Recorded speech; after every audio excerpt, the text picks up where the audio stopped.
program may contain coarse language that could offend some viewers. Discretion is advised. Peaceful on the Bow River, anything but at McMahon Stadium as the Alberta rivalry is renewed. First of 3 clashes between the Eskimos and Stampeders, with a share of first place in the West on the line with the mics hot. Yeah, the mics are hot and live. Cordero Law and Trevor Harris mic'd up tonight.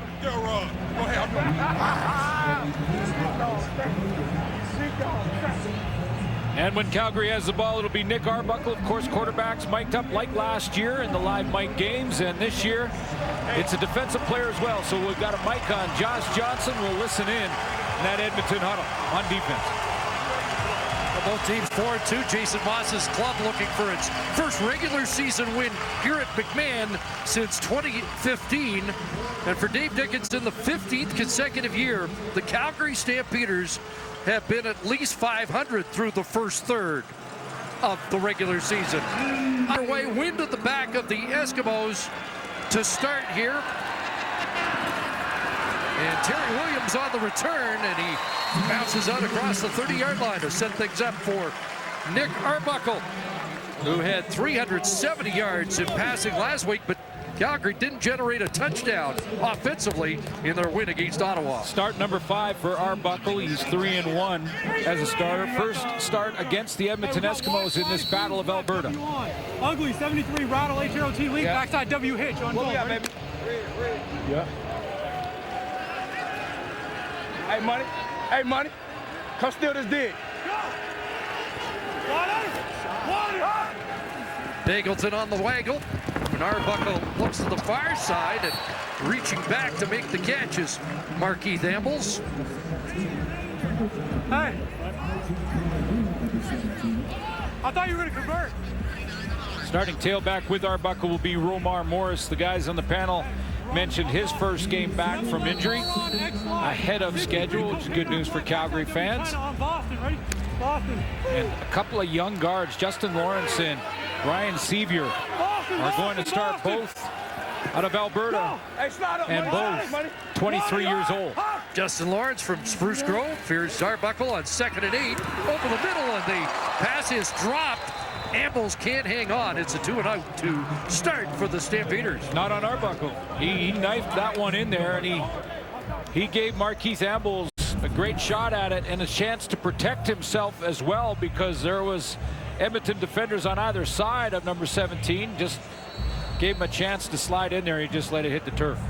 40th 2-and-out forced by the Edmonton defense. That's tops in the Canadian Football League. Martese Jackson's back. Rob Maver to punt into this breeze in the first quarter.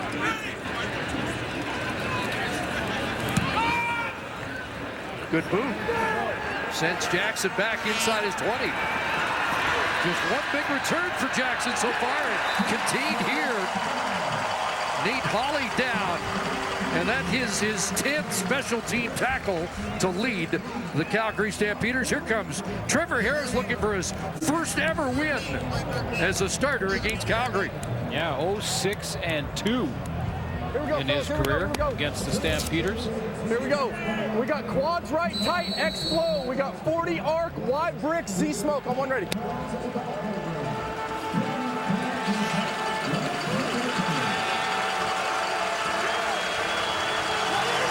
Eskimos start at the 18 with C.J. Gable in the backfield, and the handoff straight ahead, and Gable with a good run up to the 25 has 7. Gable back. Heard the guys talk about Shaq Cooper, 128 yards rushing. Nothing pushes a player, even a veteran player, more than the guy behind him on the depth chart. So look for a big game from C.J. Gable. And Tommy Draheim is up against Cordero Law tonight. Watch that matchup. Brown, Brown, Brown. Go! 180! First pass of the game for Harris out of the backfield was Gable, who dropped the ball. And are they going to rule that a completion and down by contact? Be a first down for C.J. Gable. Nate Dickinson wants to try and get a quick look at this to see if he might challenge that it was a fumble. Reach for that pocket.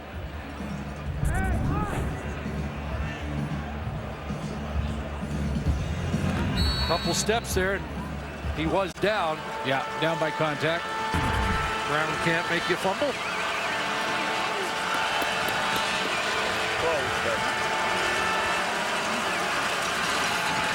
Back in Gable's hands for the third consecutive time, and he plows up to the 34. Cordero Law leads the team with sacks, 5, second in the CFL behind Charleston Hughes. Good group up front. Corey Greenwood's having a big year, 48 defensive plays. That's #1 in the Canadian Football League. Also has added an interception in the sack. Roberson tied for the league in interceptions. He's got 5 on the year. And the Stampeders have not surrendered a big play this year. Not one rush by 20 yards or more, or a pass play by 30 or more. Hurry, hurry, Smith! And underneath it goes. Pass caught by Ricky Collins. See where forward progress is. Had to get to the 40, and they're going to mark him just inside that. It's going to be third and less than a yard. I don't think there's any question. Edmonton goes here. Hold up. Big team, big team. Well, they're marking it as a first down. Don't need to go. Here we go, King's right. Looks like they had to get right to the 40-yard line. Green 64. R drag. I think Dave had the same question. 65. Coach Dickinson down there saying, didn't that marker gave it to him? Green. Go!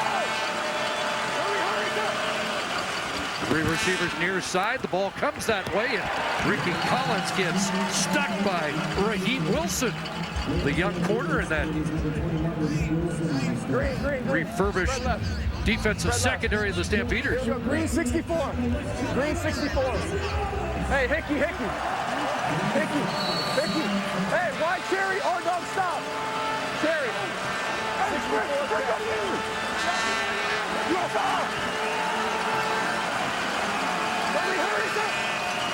Second and 5. And that pass knocked down. Great jump on the ball for Deshaun Amos. I don't know if you heard it at home, but Cordero Law got things lined up because he had, I believe it was Chris Casher on the wrong side in the wrong alignment. I thought it was Falcon Solo. Getting things straightened out on the sideline. There is Romar Morris back from that Achilles injury suffered in the Western Final last year. Terry Williams, the other man back. Hugh O'Neill the punt. And it's Williams from the 16-yard line. Finds a crease. And up to the 40. A good return of 24 to set things up for Nick Arbuckle just nicely underway. The Battle of Alberta renewed. Stampeder football at the 39-yard line for the second Calgary offensive series of the game. Hey, Money, I'm going to take And here's Romar Morris. First carry since the West Final. Short gain there against an Edmonton defense that's #1 in points allowed and against the pass, yards allowed. Led by the veteran, 9-year veteran, Elmondo Sewell in the middle. Larry Dean, 27 defensive tackles, leads the defense. But this is a group that has given up just 17 points a game. Josh Johnson, as we mentioned, is going to be mic'd tonight. I've heard him, I don't know if you have at home, but I've heard him a couple of times talking to Money Hunter right beside him. #1 in sacks. Set up the screen here. Romar Morris. There's Calgary's initial first down. The guy who had 4 touchdowns in the Labor Day rematch last year against Edmonton has Calgary's initial first down.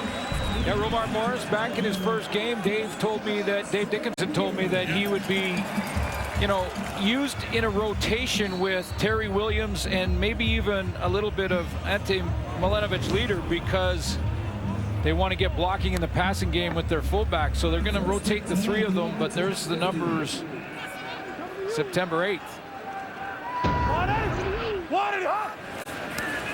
20-yard pickup. Williams hit in the backfield, but was schemed initially, gets tracked down by Larry Dean back at the line of scrimmage. So you saw the rotation immediately. Coach Dickinson, after the one play from Romar Morris, not usually you'd leave your tailback in there and let him get in the groove and get in a roll. But he wants to be careful with them, make sure he eases himself into it. You can be in great shape in practice. Game day is different. You're going to be careful and watch Romar Morris closely.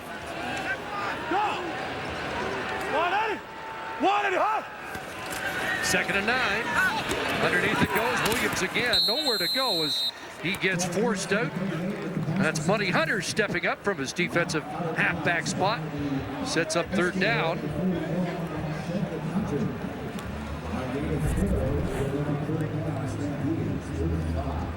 A couple of areas on the field that you really do have to communicate well. One is the defensive backfield. The other is that O-line.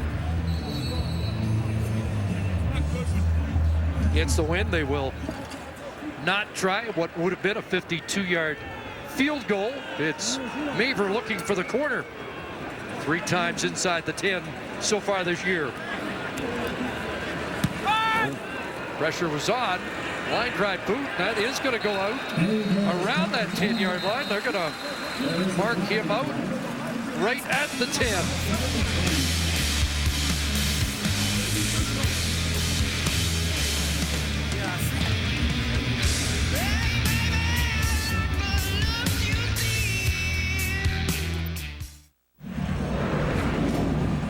Trevor Harris 35-22 against the rest of the Canadian Football League, but hasn't solved the riddle that's the Calgary Stampeders yet.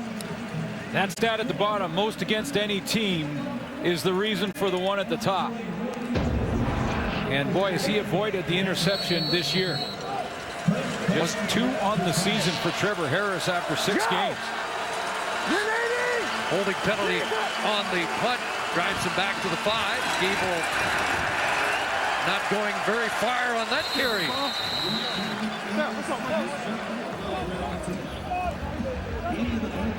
First contact made by Chris Casher. Here we go, hustle cookie, hustle cookie, hustle cookie, hustle cookie, pony dunk. Hey, cookie. Second and 9. Hustle, hustle, hustle. Hey, where are we going? Where are we going? Here we go. Go! Hurry, hurry. Flag comes down. Harris steps up. A second flag is thrown. And an incomplete pass on the sidelines intended for Kevin Elliott in his first start.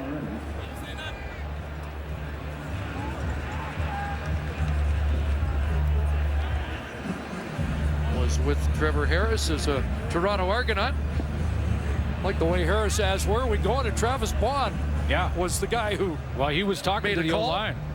He was up there talking to the O-line. Where are you going? Which direction are you going? He needed to know which guy could be free.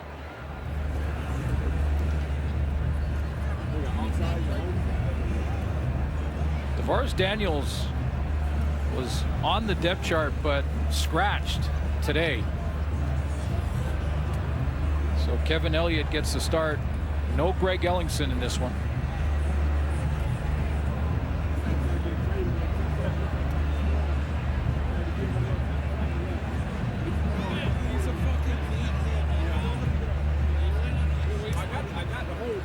Offside. Calgary number 41. Holding Edmonton number 52. Half distance to goal. Second down. So Cordero Law was offside, a holding call against the left guard, Jacob Ruby.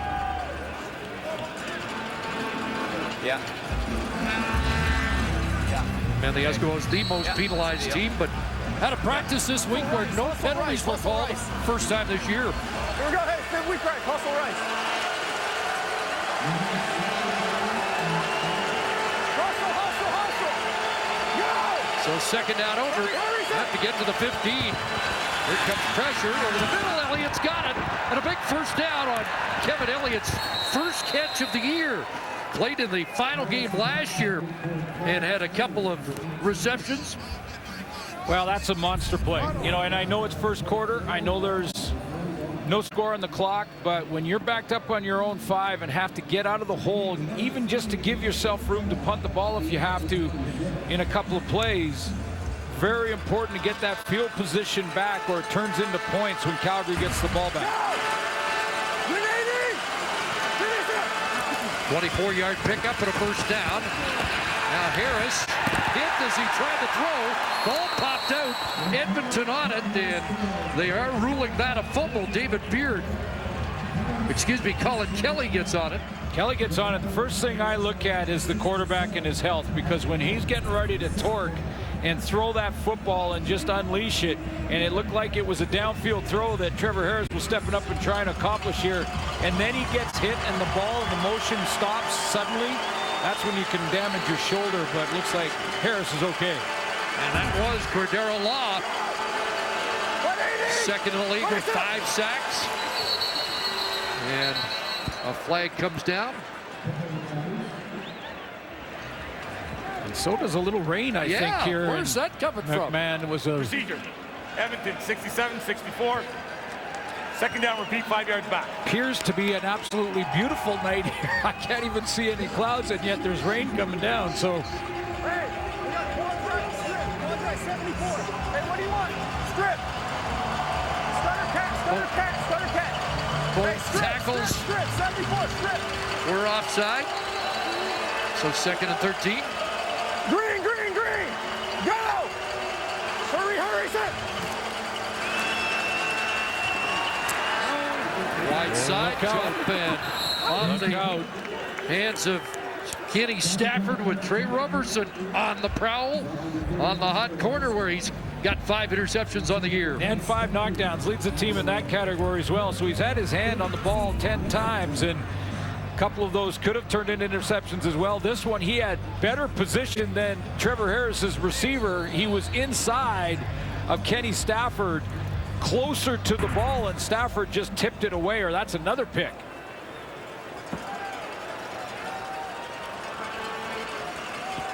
So O'Neill to punt. Line drive has Williams backpedaling, misplayed it over his head and inside the 20, but look out, flags come down. So Terry Williams going to run away, but it's likely coming back.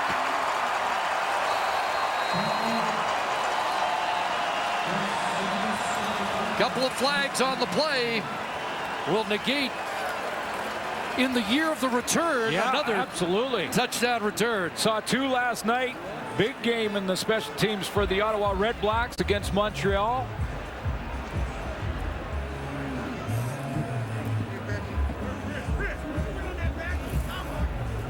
During the return, illegal block, Calgary, number 47. 10-yard penalty, first down. That's the rookie Fraser Sopik, who has been so good on the teams this year, but an illegal block here on the back of James Tuck that helps bring Williams headed the other way.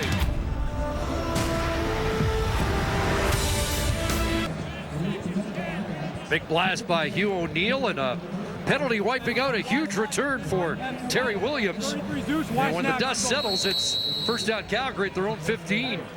Now, you're right about Fraser Sopek's been outstanding in the special teams as a block punt this year. That was just a bad decision. 70-yard punt for O'Neill, and the penalty negates a 93-yard return. William Longley can't hang on. Got Josh Johnson on the mic. What a game he had against Toronto as the Eskimos pitched the shutout last week.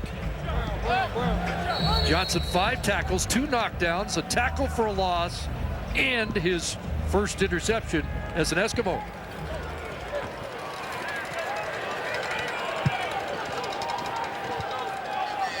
Go.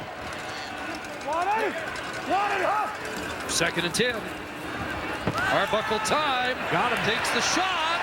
And the ball is dropped. So incomplete. Richie Sindani couldn't hold on. Sindani lines up in the slot here, and he's going to just try to find that skinny post. I thought the timing and the throw, the accuracy of the throw, outstanding here from Arbuckle, giving his receiver a chance, but Money Hunter didn't give up on it and ripped it out of there. Little help from Jordan Hoover as well.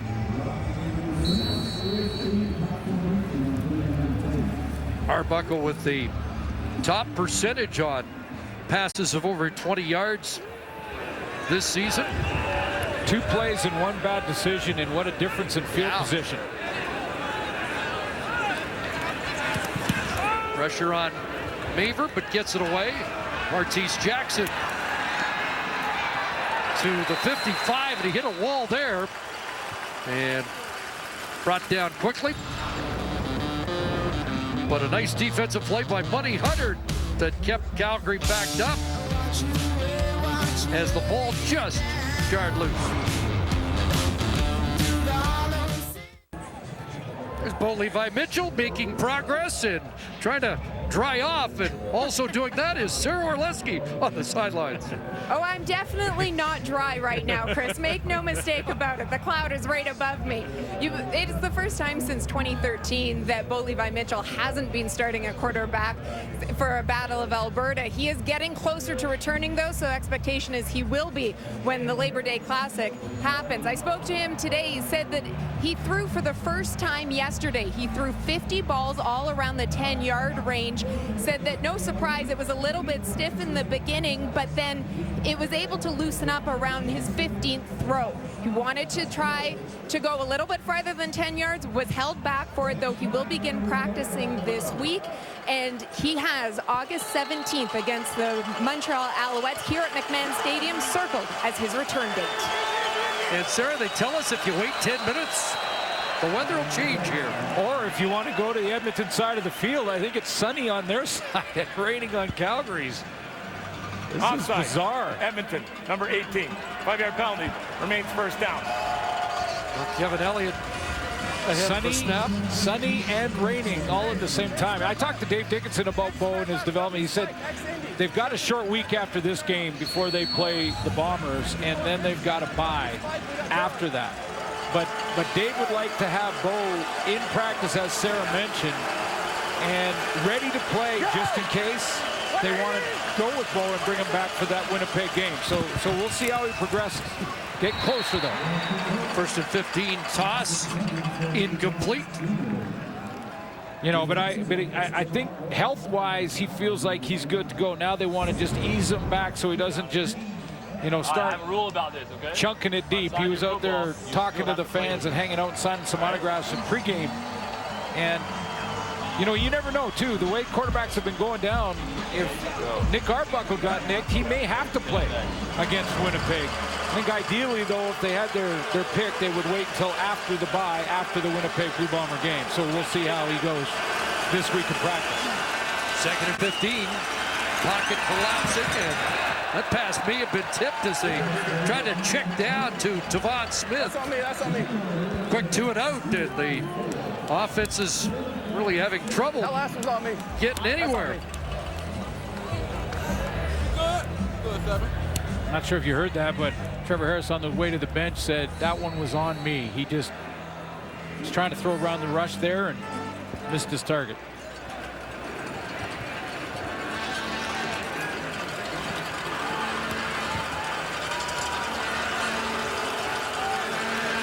So Hugh O'Neill to punt on third down.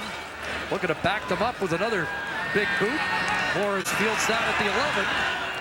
And lost the football. So Edmonton had a shot at it, and it's picked up by Edzi Milanovic, leader, to save it for the Stampeders.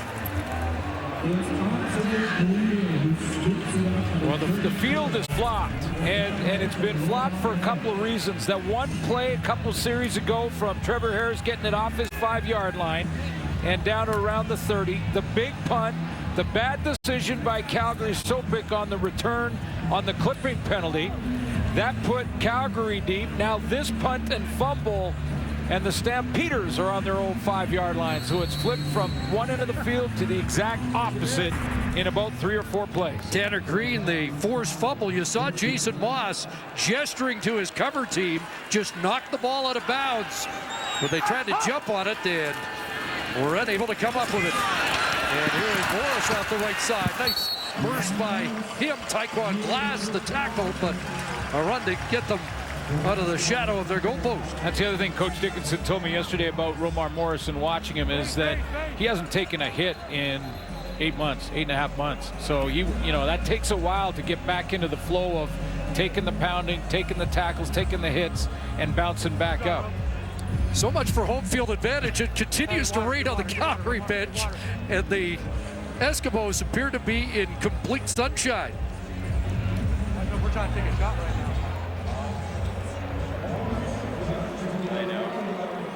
Like Money Hunter was nicked on the play. That last play and the good run by Morris off the edge. Watch the young 23-year-old Ryan Sevier right here get to that next level and get the key block on the linebacker to make sure that he gives his running back that edge, because that's the guy who's got to scrape to the outside and turn Morris back in. So trying to watch those young guards and Justin Lawrence and Ryan Sevier and see how they hold up against a great rotation and front seven in Edmonton. Nick Taylor checks into the game. And a plunge ahead for the first down. No Shane Bergman. Both these guys in their second year, one from the U of A, the other from University of Calgary, and both in their second year, so they know the system, but 23 years old, both of them. They're young and inexperienced, and boy, this front seven in Edmonton has been the strength of their team. 23 sacks, which is first in the Canadian Football League. They're getting their hands full up front. Final play, first quarter. Sideline pass, and Ambles gets away and brings it up to the 25-yard line. So about 8 for Ambles on the final play of a scoreless opening quarter at McMahon.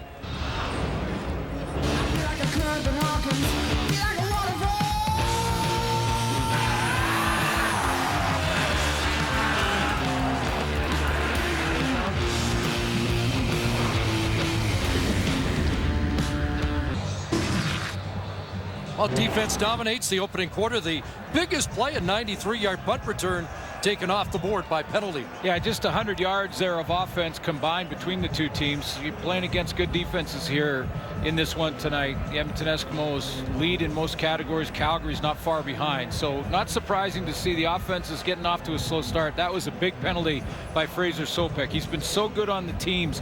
I look for him to make a couple of big plays for the Calgary Stampeders on the teams before this one's over. That's what good players do. How do you think they're going to be able to crack through against these defenses? Anything in particular you're looking for? Well, you know, I think you just, as a quarterback for both these teams, Trevor Harris and Nick Arbuckle, you know, go ahead and take some shots deep, try to loosen things up a little bit. When the defenses are playing confidently, they want to jump routes. So a couple double moves and try and get in behind them. Second and short, play action, and they miss Ambles on the slant pattern on 2nd and 2, and the punt team will have to come on. You know, and for Nick Arbuckle in this Calgary offense, he needs some help from his receivers. Not necessarily on this play here, but Ambles dropped one in the first quarter. Sindani dropped one that was right down the seam in the first quarter. It was contested, but got to win that a couple of times for you. Get the receivers, give their young quarterback a little help.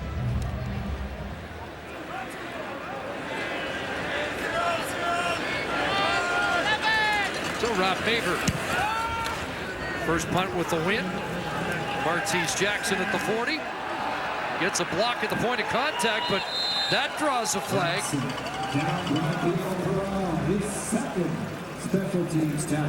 Thursday Night Football presented by The Brick continues next week. The Stampeders take on the Blue Bombers, featuring a live halftime performance by blistering rock duo The Crown Lands. Gets the action 8 Eastern, 5 Pacific, only on TSN.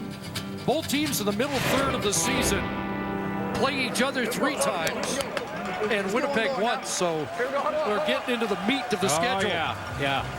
Hey, we got East Labor Trip Day Trek, East Trip back-to-backs Trek, coming up. RPO, we got 98 Swab, X-Smoke on one ready. But for Calgary, that's a 5-day break that they have to go on the road to Winnipeg. That's going to be a tough turnaround for the Stampeders. Then they get the bye. An illegal block on that punt return. Puts the ball back on the 32. Cordero Law just ran down one. Law tracks down C.J. Gable. Don't need a mic to notice him so far.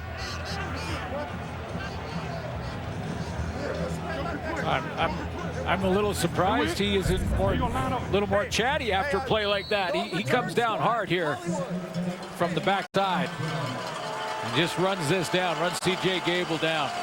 Trevor Harris is going to have to pull it and bootleg it a couple times to hold him. Second tackle for a loss for Law. Second and long again. Harris goes into traffic and caught on the tip. Brought down by Kenny Stafford. Will be short of the first down, but the Eskimos fortunate that that was not intercepted. See Deshaun Amos jump this so quickly. I mean, whether it's Roberson, the veteran Brandon Smith, this secondary is playing with great confidence this year. And that's what I mean about throwing these curls and intermediate routes. They are jumping like they have nothing to fear. And when that happens, a double move, now you have to have time to throw a double move from the quarterback spot, but a double move or a couple of deep routes, seam routes, has got to try and loosen up this Calgary secondary. Get them to back off you a little bit. Pair of 2-and-outs for each team so far. Line drive by O'Neill. And here's Williams.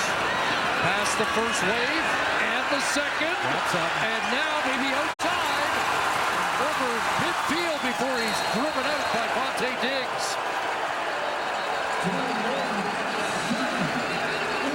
Stampeder bench didn't like the way Diggs took that extra shot, but it is the Battle of Alberta. And it's on here at McMahon. Great return by Terry Williams, setting up the stance with great field position.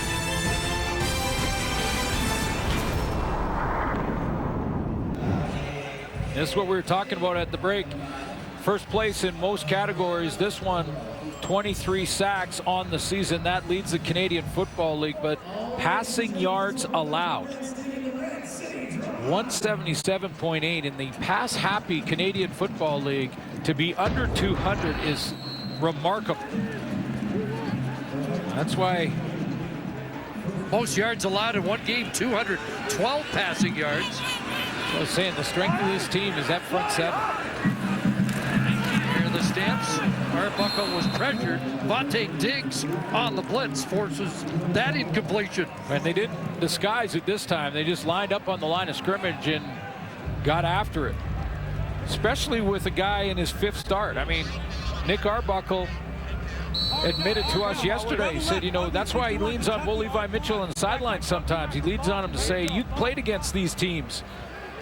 What are you seeing? Philip Lawley's got him dialed up.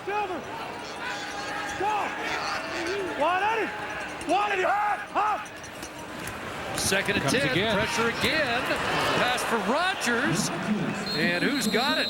Is that a simultaneous catch? No, Rogers hanging on. And close to a first down. That's the help I was talking about. Yep.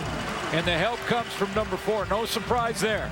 When they really need one, they need to get a little confidence. They need a receiver to step up and make one. He wins that contested because Hunter jumps it.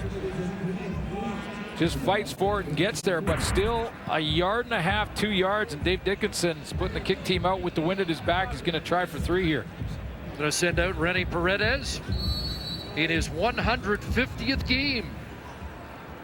The all-time leader in accuracy at 87.1% in his career.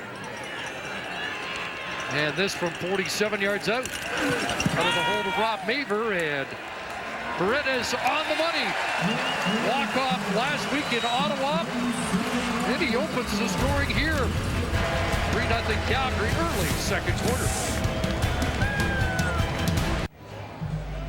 Mentioned Trevor Harris still looking for his first win against Calgary. That includes a loss in last year's Grey Cup game, and with more on the sunny sideline. Here's Sarah. Yeah, Chris, well, it's probably no surprise that Trevor Harris, that Calgary was the team that he thought about more in the offseason than any other one in the league, given how their season ended last year with that Grey Cup loss. He said that it would, for the first couple months after that game, he would wake himself up in the middle of the night thinking about different plays that had happened and would jot down notes regarding it. He first watched film of that Grey Cup in middle of January. He said that he realized at that point in time he wasn't going to be back in Ottawa. He felt that it really helped him to be able to close the door, move on from it, and he's fully immersed himself now with the Edmonton Eskimos and is looking, as you mentioned, for his first win against the Stampeders. 6 for 10 now after that completion to Calvin McCarty. Well, I'll tell you what, as an Edmonton Eskimo, he better learn how to beat the Calgary Stampeders. That is goal number 1 when you become an Edmonton Eskimo. Go! 180! 180! 2nd and 7. And trying to throw over the middle through the hands of Kevin Elliott. And another incompletion and another punt.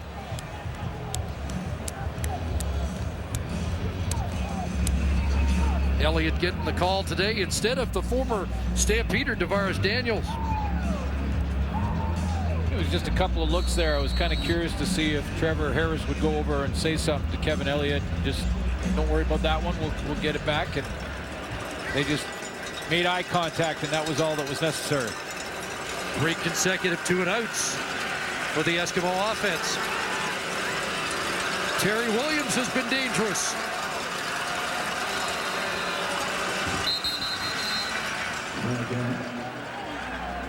Time count. Edmonton, number 70. 5-yard penalty. Remains 3rd down. So they'll back up 5. And the penalty totals down to 9 in each of the last 2 weeks. But the most penalized team in the league continues on that pace here so far this evening.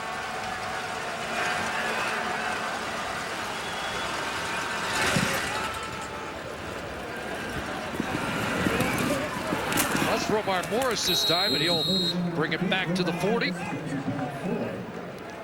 All right.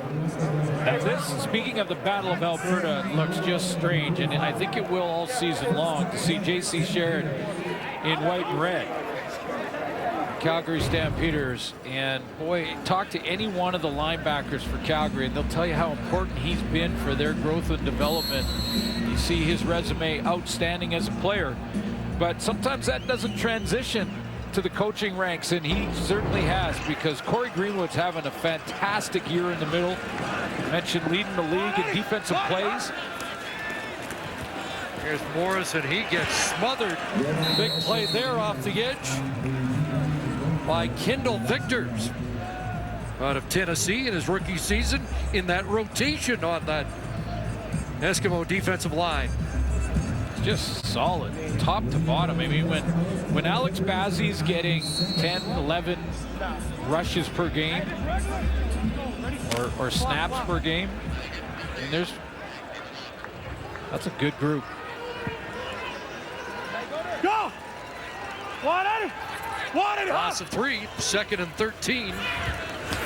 Arbuckle over the middle, pass is caught, and should be a first down for Reggie Begelton.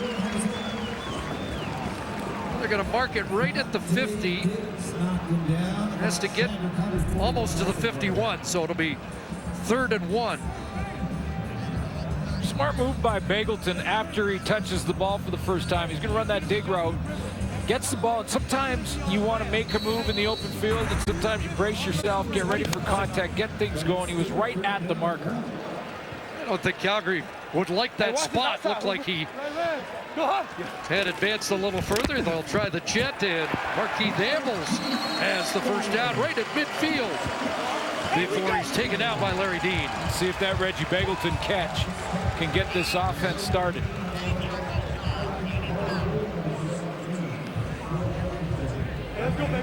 The other option, especially with the speedy Romar Morris and Terry Williams against a good front seven, is screen draw. If they're going to line up in the line of scrimmage and show like they're blitzing Edmonton, screens can get them into the next level, get those backs into the next level. First down's even at 3 apiece. There you go. And it's Morris cutting it back. First down.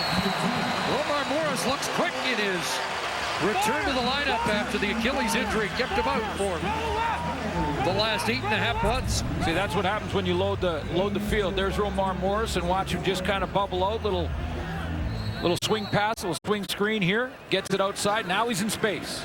Now he's got a chance to get something done. 13 yards. Arbuckle right back to work. Open target. And Sindani can't make the catch. Almost intercepted. Sindani, who fumbled deep in Ottawa territory that almost cost them the game last week, and he was very hard on himself after that game, despite the fact it was a win. Looked like he had an issue with his hand position. Rebel right. It looked like he was 62. Tombstone. One more tombstone. left hand over right hand to when he made the break, and then was trying to make the transition to scoop it and didn't get there in time. Hey, man, you money. Maybe thinking too much. Should just react. Second down. Look out. Taekwon Glass tried to jump it on Begelton, who hangs on, has the catch. He'll be short of the first down. Boy, that was close. That was Taekwon Glass. Read that one, and it looked like he was going to jump this baby. Nick Arbuckle locked into this. Nice tight spiral, though, and got it there just before Glass got there. The video official has changed our spot to the 36-yard line. This will no longer require a measurement. Another clutch catch by Begelton. So they move the ball back. I asked Arbuckle yesterday, I said, is there a receiver out there that you're really gaining chemistry with every start? And he mentioned Begelton. He said Begelton and Eric Rogers. Said, Good job, Reggie.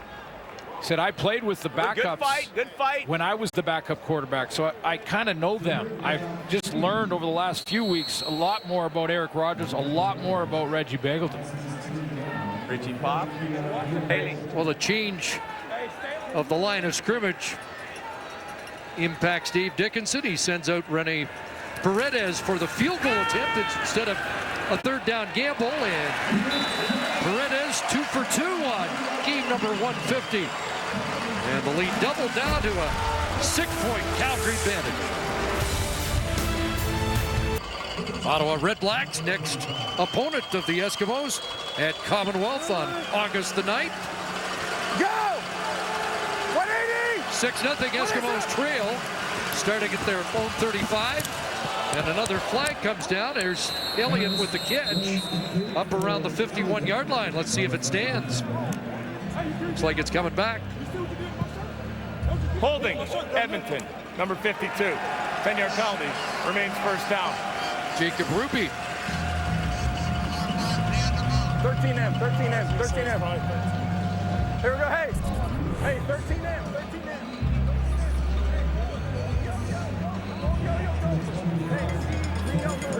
13M, our flow flat.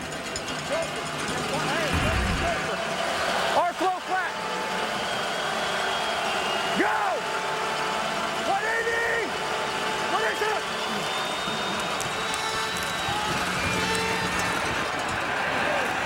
CJ Gable will win. McManus throws that play up.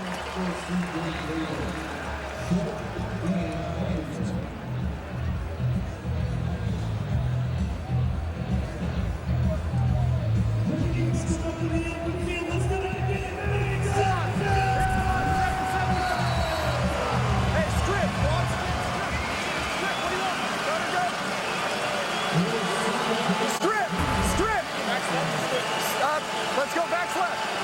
Green. Go!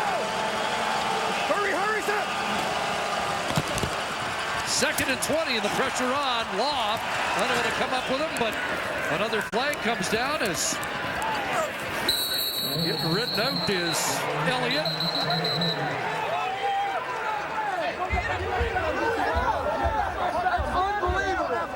That's unbelievable. And this time it's the Eskimo bench wanting a flag. Holding Edmonton, number 58. Penalty decline, third down. That Travis Bond. Flag for the hold.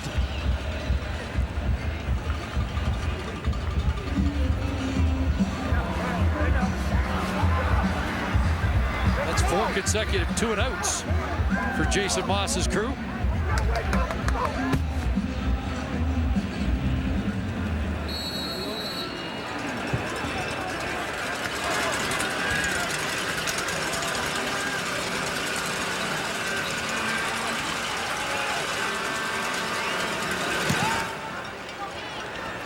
Again, Romar Morris is back. And Morris up to the 47-yard line. Helmet pops off. Coverage of the FedEx Cup playoffs gets underway next Saturday from Jersey City. Newly crowned Open champion Shane Lowry competes against Tiger, Koepka, McIlroy, and more in the Northern Trust. Gets third round action at 3 Eastern, noon Pacific, only on TSN. I'm trying a dark fly right in that corner. That's where I'm going fly fishing, right in there. I think that little back eddy would be nice right there. Well, I'm not going to doubt you, but if I really want to know, I'm going to ask John Huffnagel. Yeah, I'm with you. Go! Could be our fishing guy. One, Huff! Arbuckle swings it to Begelton. Across midfield of Moore. And taken down at the 45 of the Eskimos by Taekwon Glass. Pickup of 18.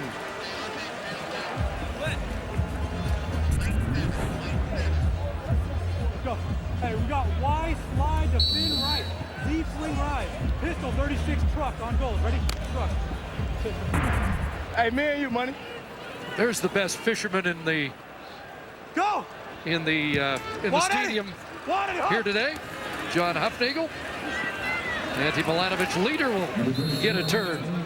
Yeah, and you know, after our conversations yesterday with Nick Arbuckle and a couple of players and Dave Dickinson, and one of the few GMs in the league that will also help with the coaches and the coaching staff, and will break down the film just like he would, just like as a head coach, will give Dave Dickinson input. You know, and Arbuckle said it's not necessarily Huffnagel talking directly to the players. He wouldn't do that and go around Dave. He's going to just go through Dave, but another set of eyes. Tremendous coach in his own right. And quarterback in his own right. Absolutely. Arbuckle wants a block, gets it, and has a first down. That's the longest run of the year for Nick Arbuckle, who'd only had a 3-yard scamper, but takes this one deeper into Edmonton territory.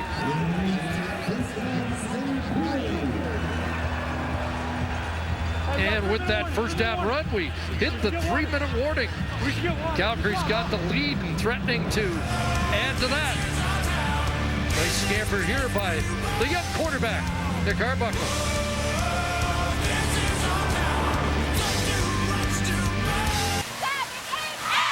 Three minutes away from Ram at the half.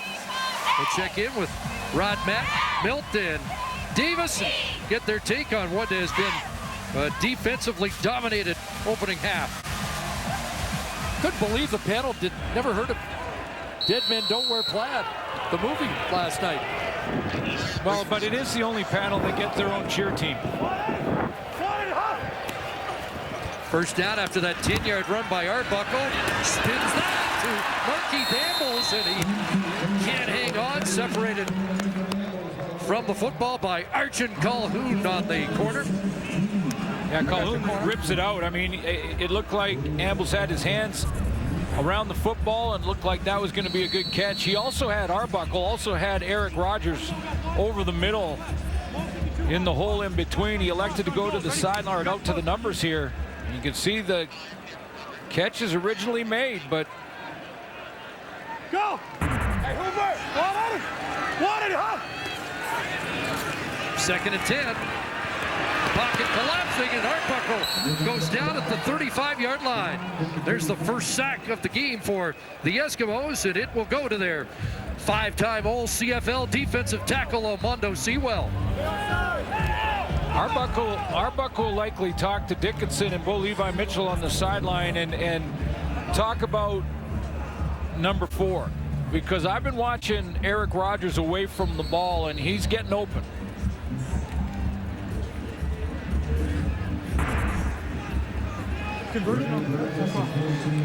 So Paredes back up. Conversion on the tape. And when he did it, We're taking a look at these. Let me look at that iPad. They'll see number 4. Third straight from beyond 40 for Rene Paredes as they take a look at the tablet. On 17. I feel that if we're winning and we hit a field, right now we got to stay on schedule. That's too easy to pass up. Yeah, Petey. With Ryan Dinwiddie.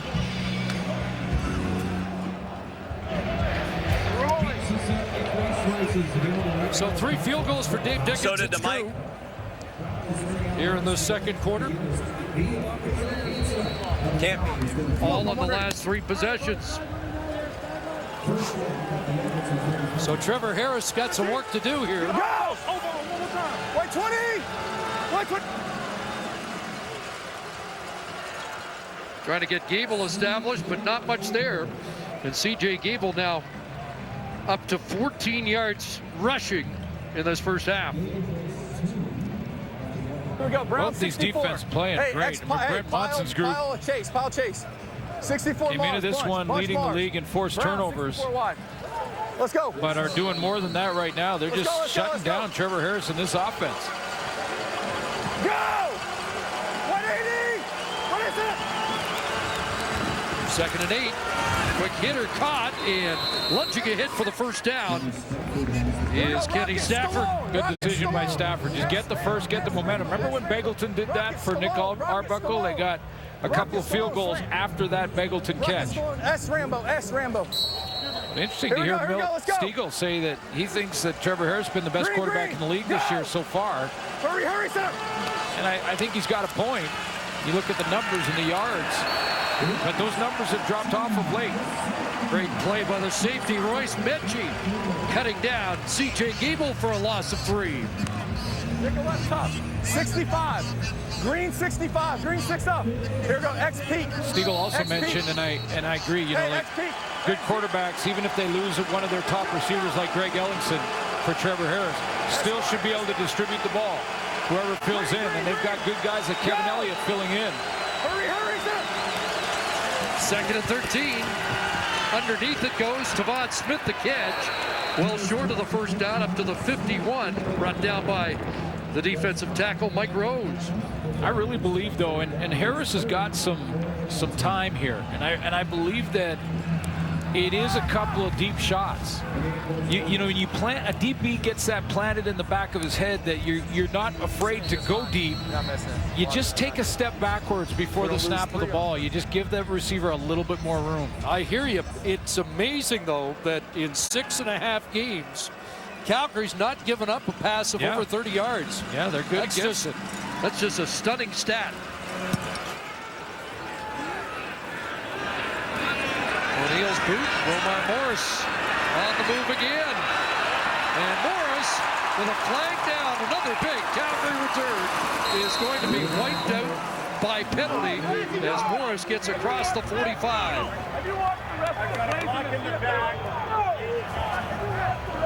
Hey, bro, you need one? Yeah. Yeah, that's what I want to know. Well, if you joined us late, a 93-yard touchdown brought back. Calgary, number 89. Half distance to goal. First down. And this time it's Colton Hunchak, the rookie receiver, gets flagged. Just locked into the review on the big video screen here at McMahon Stadium.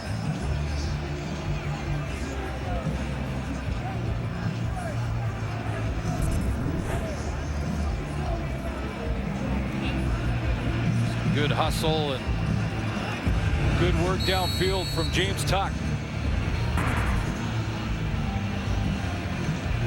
Just hit whatever you see in front of you that has a different color jersey on. After the penalty, instead of being up near midfield, they have to start at the Stampeders 6. And off inside to Milanovic leader. Haven't seen Terry Williams in a while. Morris handling the punt returns, and now Milanovic leader is taking turns in the backfield. Boy, if Terry Williams is nicked, and the word is from the sideline is, and Sarah, is that he's gone into the room early here. And if he's nicked and they have to lean on completely Romar Morris, we may see some more Milanovic leader.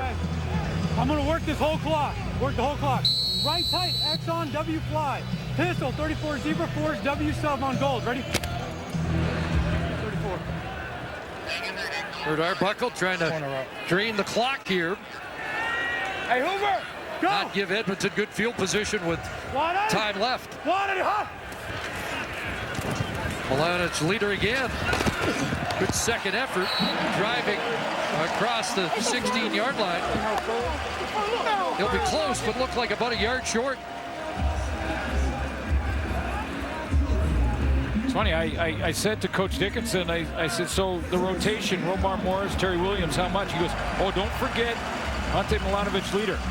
We're going to get him in the game a bunch. He volunteered that to me. It was almost as if they had a special package for him, and they've been impressed with his work on the practice field. That's a great run by him to get the first down and able to kill the clock, so Edmonton's not going to get it back. Protect yourself, man. Go! Protect yourself. 180! 180, hot! Arbuckle will have to do that one more time. On the ball, same thing, on the ball. Same thing. On gold, on gold, on gold, on gold. Go! 180! One more and it's done. Edmonton blanked Toronto last week. The Eskimos blanked in the first half this week. It's the Stampeders with 3 field goals and a 9-0 lead at the half as we head back to our panel. And here's Rod Smith. Thank you, CC. It is Ram at the half. Welcome to it. Also brought to you by the letter D as in Davis or Dunnigan or Dynamic. Milt Stiegel. See, I know I can play something. You know what? Yeah. No way. We often talk about offense. We're going to talk about D, and rightfully so in this game. Yes. And really the strength of it for both sides. How about the secondaries? And these are 2 of the better secondaries in the CFL, in my opinion. I think Davis is Agreed. You agree with me? So 100%. I don't mind saying that. And me talking about defensive backs, it's pretty cool, you know, but these defensive backs are playing well. And I always say the 2 groups need to play well together to have success are defensive backs and offensive line. But you have to have some guys who can go out there and play man-to-man coverage. Because if you think you could just play zone in the CFL, you got another thing coming. You have to have some dogs, and both of these teams have some dogs. And I think the main reason is they have some great coaches. You look at Josh Bell in Calgary, and of course, Baron Miles, the Hall of Famer with 66 interceptions in Edmonton. They're very well coached, and you can see it by the plays they make, Chaz. Yeah, and if you look at these teams defensive back-wise, a lot of guys want to be locked down guys. You think their ego says, get up on the line and bump and run and press, and your ego wants you to do that. But if you lock someone up 66 plays in a game, and 2 plays or 1 play they go over top, it's all washed. And you see these 2 teams, and there's a lot of tip balls. These are playing. That means you're playing good aggressive coverage. They're playing off coverage. They're seeing the field, and they're breaking on everything. And you watch the film with these 2 teams week in and week out, and there's a ton of tip balls. It's because they're breaking on things. They're aggressive. One quick question. When you played, did you like playing bump or did you like playing off? I love to play off for the reason I mentioned earlier. Yeah. I mean, my ego tells me I want to get up and prove I can get in your face and lock you up, but I'd rather play off, let the quarterback make mistakes, and then you can break on balls. I was going to ask how you play when you play me, but they would never put you over me, so go ahead, Matt. No, we're going over the top. Whether he's bumping or where he's playing off, we're going over the top. Hey, you heard Glenn Suter talk about it. He says, and you got to put the fear of God, and you got to get them out of their back pedal, and you got to be able to go over the top. The Calgary Stampeders, CC said it, guys, 6.5 games all season long. The Calgary Stampeders secondary has not allowed an explosive play of more than 30 yards. That is insane. That is insane. And it shows in what Trevor Harris is doing. He is checked down Charlie right now because Calgary, that's what they're giving to him. The only one play that he had was to Kevin Elliott, who's in the ball game because Greg Ellingson, and they're missing Ellie today. And this is the biggest explosive play that they've had. And it was on 2nd and long, getting them out of their own, and it was huge. But this has been it since then. It's all in 2nd and long situations, dumping down, dumping down, dumping down. So who is this Charlie guy? So the trick is to be better on 1st and 10. Not put yourself in 2nd and longs. I guarantee it, Milt. You and I are going over the top sometime in a game 3, 4, 5 times just to let them know that we're not scared of that, and we're going to try to get that explosive play to try to loosen things up. I think Edmonton has to do that in the second half. Do you think that's more Trevor Harris or Jason Moss? Do you think Jason Moss is calling some plays to throw it downfield, and Trevor Harris is scared? Well, I think he's handcuffed right now because you don't have Ellingson out there, and I really think that he's apprehensive. And we know his history with the Calgary Stampeders, 0-6-2. He's got 67. That plays into it? Oh, I think it does. I think it does. Yep. Something we've talked about many times before about the Stampeders, though, no matter how many players leave, whether it's free agency or trade or they get hurt. And look at that secondary alone, where on the field side they're new, and the safety is new, and Brandon Smith is the one constant in Roberson last year. But I mean, so much turnover, and yet they remain so solid. Yep, you're missing 2 veterans from that secondary from last year, all-star vet guys, and they're back doing it again. Yeah, they're getting comfortable with each other, communicating really, really well, forcing a really good offense, looking very normal this afternoon. Could they cover the dynamic one? Could they? Who, me? No. Maybe all of them together, but not one-on-one. I'm taking all of them shots. together, maybe. I'm taking shots. They just put the ball on the tee for him. Yes, he does it. We're going over the top, Bill. Slurpee Boys come up with another list. We're going to talk about it, the 7-11 player rankings. Stick around at the half. Stampeders lead. Past the first wave and the second. That's up. And now maybe outside over midfield before he's driven out by Vontae Diggs. Stampeder bench didn't like the way Diggs took that extra shot. But it is the Battle of Alberta, and it's on here at McMahon. No chance we're counting the ways for points. There's not a whole lot to count here in a 9-0 score. Neither team has over 100 yards passing as of yet, but with these rosters and these talented wide receivers I expect to pick up in the second half, 2 offensive head coaches must be pulling out their hair if either of them has much left. Sensitive subject, right? Yeah. It's for the defenders, like Wynton McManus of the Stampeders standing by with Sarah Oleski. Well, in a defensive battle out there in the opening 2 quarters, you were able to hold Trevor Harris to under 70 yards. How did you guys do it? Just playing within the defense. We knew it was going to be a physical battle, but we wanted to come out and, be the more physical team. And so we proved that in the first half. We just got to come out and do it in the second half. We talked about how this is the Battle of Alberta, but also with both of these teams being 4-2, you're looking to try to get win to a tie into first place in the West Division. How much has that been discussed this week? It really hadn't been discussed that much. We just focus on one game at a time. We keep picking and we let all the pieces take care of themselves. So we win one game at a time, we'll be all right. Thanks so much. Thank you. What do they pass out in the dressing room? Well, something to drink, something to snack on. Toothpicks, too, I guess, for Wynton McManus. Locker room. I'll tell you what, Stampeders have something going, especially defensively. A 9-0 lead second half about to begin in Calgary.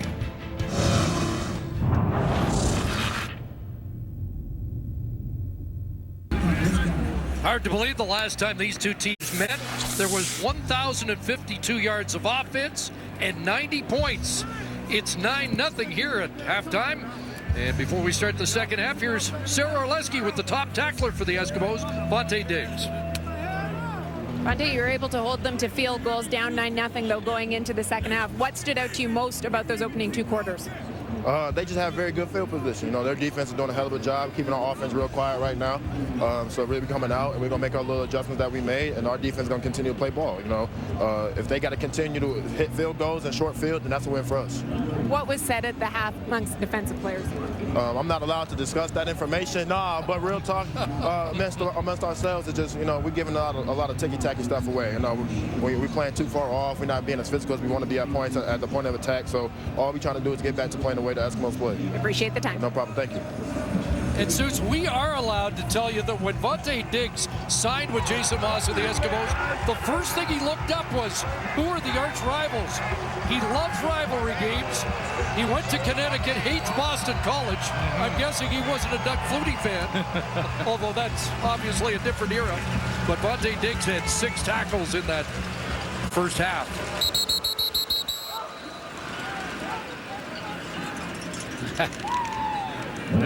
I love that he divulged top secret information. It was excellent. We can't tell you that, but I'm going to tell you. Man. All right, Tease. If we tell him Doug Flutie played for Calgary, that might really put him. Yeah, that'll put him over the edge. Artis Jackson to start this second half. And gets angled out by Mike Rose, the big defensive tackle on the cover team for Calgary. The second half, we'll look and see may be why Calgary is as good as they are. Let's get something going now. At preventing the explosive Here we play. go. We got trips right tight. 95, W Shack, Z Fire on one ready. Trevor Harris, 3 straight games, went a 300-yarder. That hasn't happened to him since 2017. And they start on the ground to Gable. And again, the run game has been snuffed so far. Stampeders number 3 against the run. Had a great talk with Trey Roberson yesterday and asked him about what he prefers when he said he watched the Delvin Breaux, Shaq Evans matchup the night before in Saskatchewan. He said, I like playing off and pattern reading. I like just letting the routes develop and jumping one or two of them. Sounds like a former quarterback. Yeah, absolutely. 180. 180. 2nd and 6. And his catch there. That's Nataya Jay with the grab. Working against the corner, Raheem Wilson. And he's out. About a yard short. Yeah, well short. He's. Oh, excuse me. Yeah. It's a lot further than that. Yeah. He had to come back to make that tough catch. You heard Harris, or you may have heard Harris saying he was unhappy with the throw that pulled him right back 4 yards short of the first down. Good news for the Stampeders. There's Terry Williams back. He left early in the 2nd quarter. But back here in the 2nd half. And Hugh O'Neill to punt. From the 26 with a flag down. A lot of flags on Calgary returns. Well, taking some big plays off the board. I mean, the first quarter, that Sopik block from behind took a 93-yard touchdown off the board for Calgary. Another long return late in the first half, negated by penalties. So I'm sure that was discussed at halftime.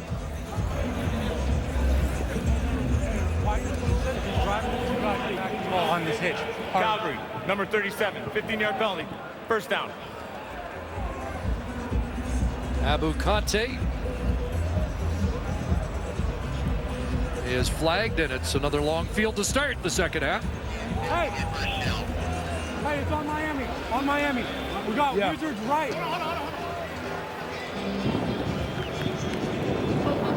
Wizards right, 163 Harley. Backside lock Houston on Miami. Ready? Miami. Buddy, come take this curl. Stampeders without a touchdown in their last 7 quarters. Last man to score, Jawan Brescison, who underwent knee surgery this week. And more trouble here as that's Sindani ahead of the snap. Hey, Maya. Offside, Calgary, number 87, 5-yard penalty, remains first down.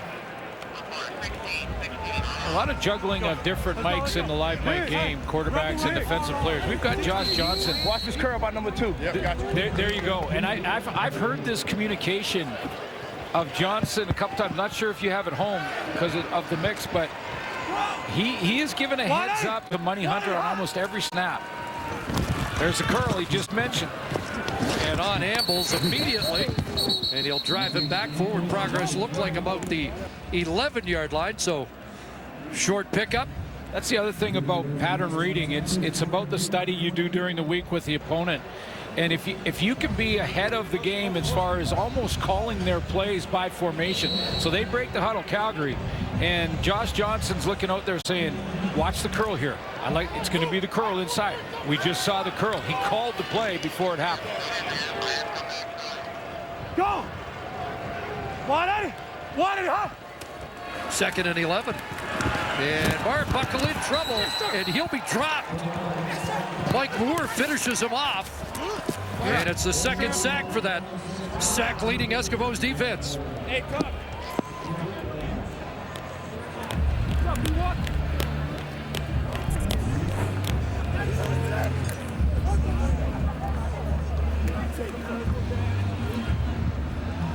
Like outside pressure, Dean's coming as well. Larry Dean on a blitz. That outside pressure, though. I think that was Brian Walker. Yeah, Walker flushed him up into the pocket, and Moore gets his 5th. 25 sacks on the year for Edmonton. Boy, the Stampeders had allowed 19 in the first 6 games. Maver's going to concede the safety here. Killing a little bit of time with the wind at the back of the Eskimos, but Edmonton's now on the board, down by 7.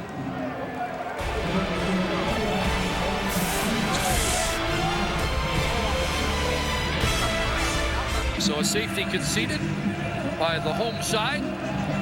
And now Calgary will kick off to Jason Moss's team, down by a converted touchdown. Get a return here. Get a return. Get a return. Let's get it going.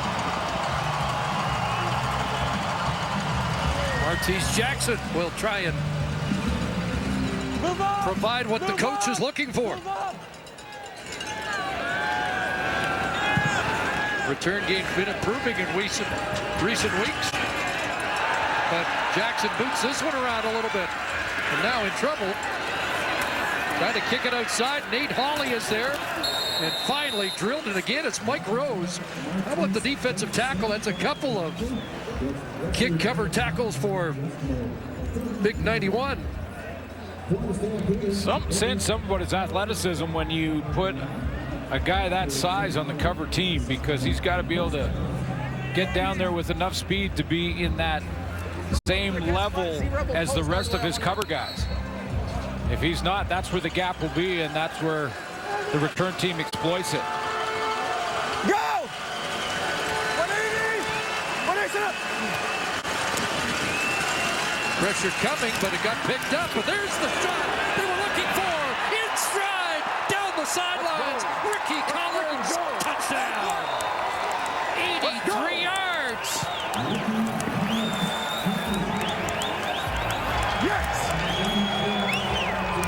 Well, there's the explosive play Matt Dunnigan was talking about at halftime, and we talked about in the first quarter, in the first half. Edmonton needed the big play down the field to just get the Calgary secondary to back off, plant the seed in their head that they're not afraid to go ahead and go deep, even if you haven't given up an explosive play all year. They have now. Ricky Collins right down the sideline. They had 86 yards of offense prior to that play. 83 for the touchdown for Ricky Collins. Just like that. Chris. Hey, shout out the whole no time. What's happening? Right there. Real top score, baby. First touchdown as an Eskimo.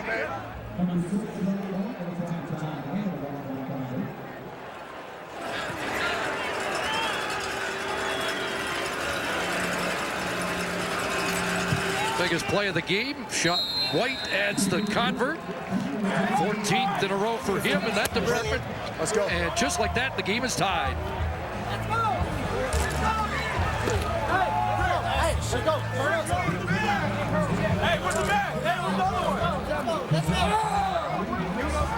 And that Eskimo bench just got a shot of adrenaline. Well, it was taking advantage of a play defensively that you don't see very often in the Canadian Football League, more so in the NFL. But let me show you what Calgary was attempting to do here. They were coming with a corner blitz, and they were going to drop off a linebacker, Nate Hawley, into the outside third there to try and just cover the blitz, thinking that the blitz will get there from Trey Roberson faster than they can get up, but they got it blocked up. And when they block up that blitz, now they got a linebacker trying to cover deep on Ricky Collins, and he gets caught on that little curl. He stops his back pedal, and Collins is gone in behind him. He got caught in a corner blitz. O'Neill's kickoff to Williams from his 7, and there's that opening for Terry Williams. Can O'Neill bring him down? No way! And how about this? 103 yards. Terry Williams gets it right back. That move, unreal.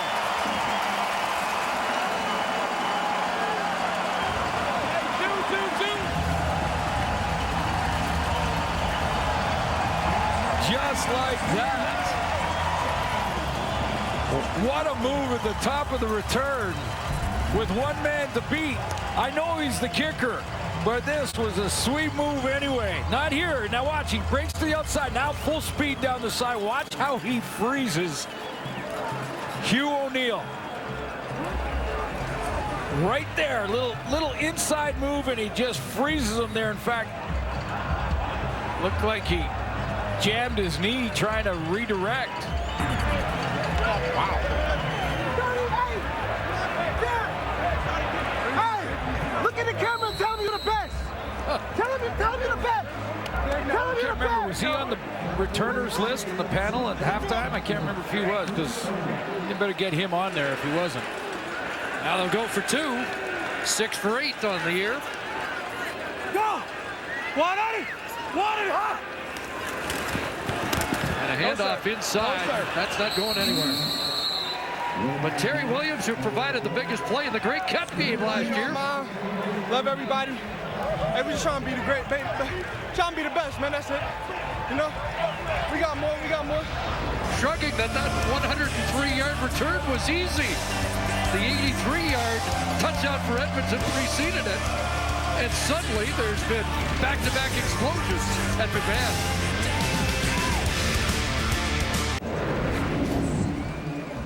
Let's go back to the first explosion, as you mentioned, Chris. The big play to Ricky Collins down the sideline on the attempted corner blitz from the Calgary defense. Picked up and then right back at you. Calgary comes back with Terry Williams on the return, and a unbelievable move on the kicker, Hugh O'Neill. We'll get an update on his health, because it looked like he may have jammed his knee when Williams put that little shake on him and froze him in his steps.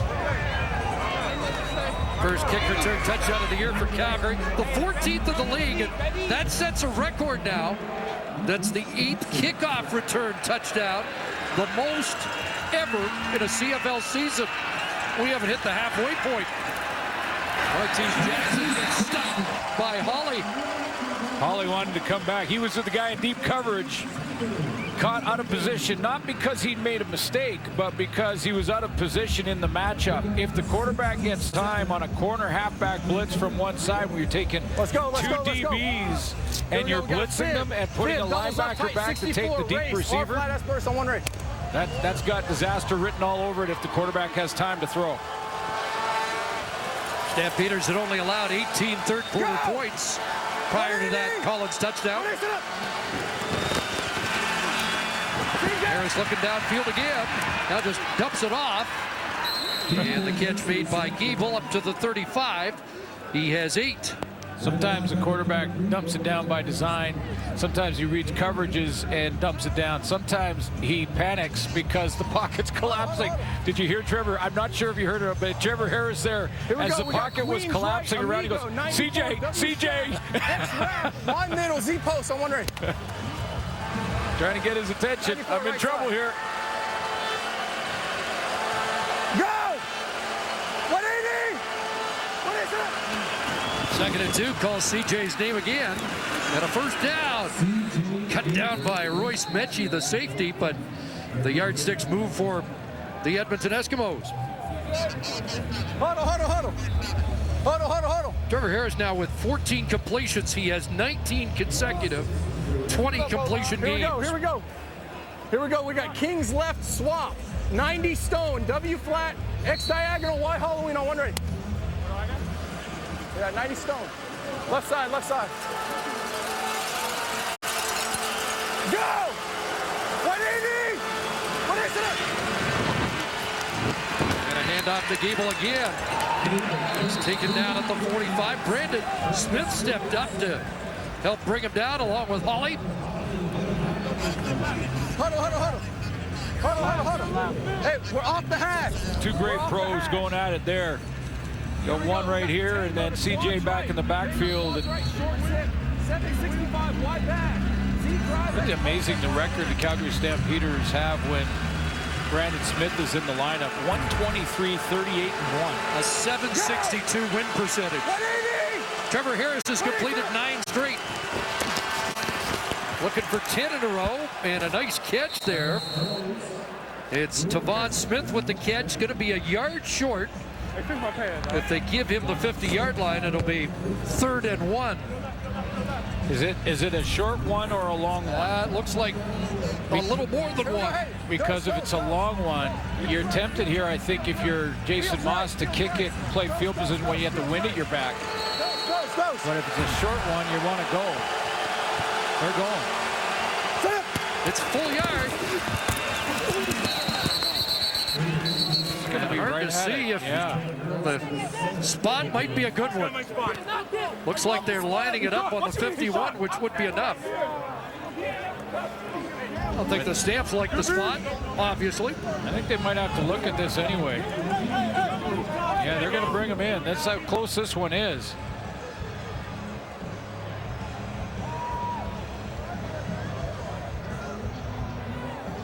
Well, the sticks are coming out. Didn't make it or miss it by much. They've been stopped 4 times on third and short situations this year.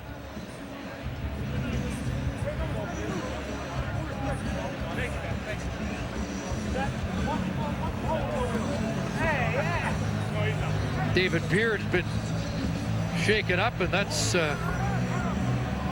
causing a delay in the measurement, so we will step aside.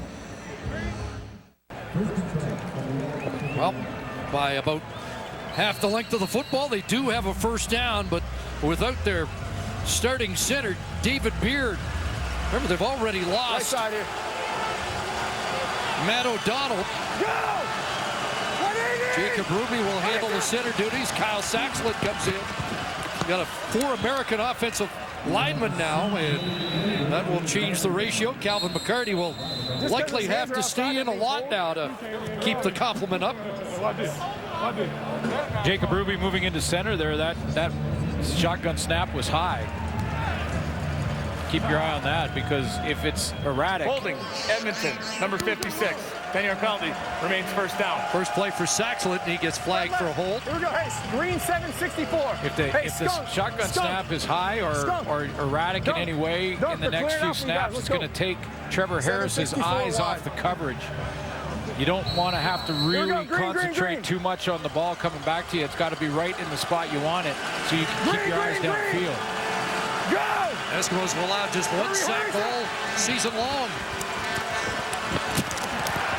Harris runs out of trouble here. Open is Tavon Smith. And another big play for the Eskimos, starting to stretch that Calgary defense. Yeah, this one I believe it's from extension from Trevor Harris. He extends it with his pocket management here.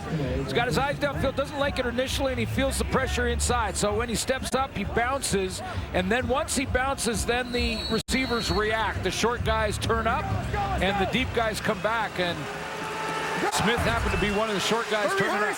35-yard connection. Fake to Gable. Gets it into the hands of Natea Jay. And he is dumped by Trey Roberson.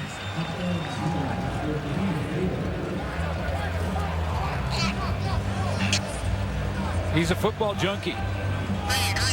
He's a football player. Yeah, when I asked him, I said, hey, by the way, did you see Delvin Breaux and Shaq Evans in the Saskatchewan Hamilton? He goes, I watch all the games. I watch all the plays. I watch all the games. 50 goes flat. One of the defensive stars of the league now. Go! Hurry, sir! 2nd and 7. Harris steps up. There's Tavon Smith that will reach back for that. And he's collared by Corey Greenwood. Be short of the first down, but 12 straight completions for Trevor Harris, and the field goal unit comes on. That's really saying something, because there's a couple of deep balls in the 12, and also they're dealing with wind down there, more so than it looks from your TV. I think it's Step up there.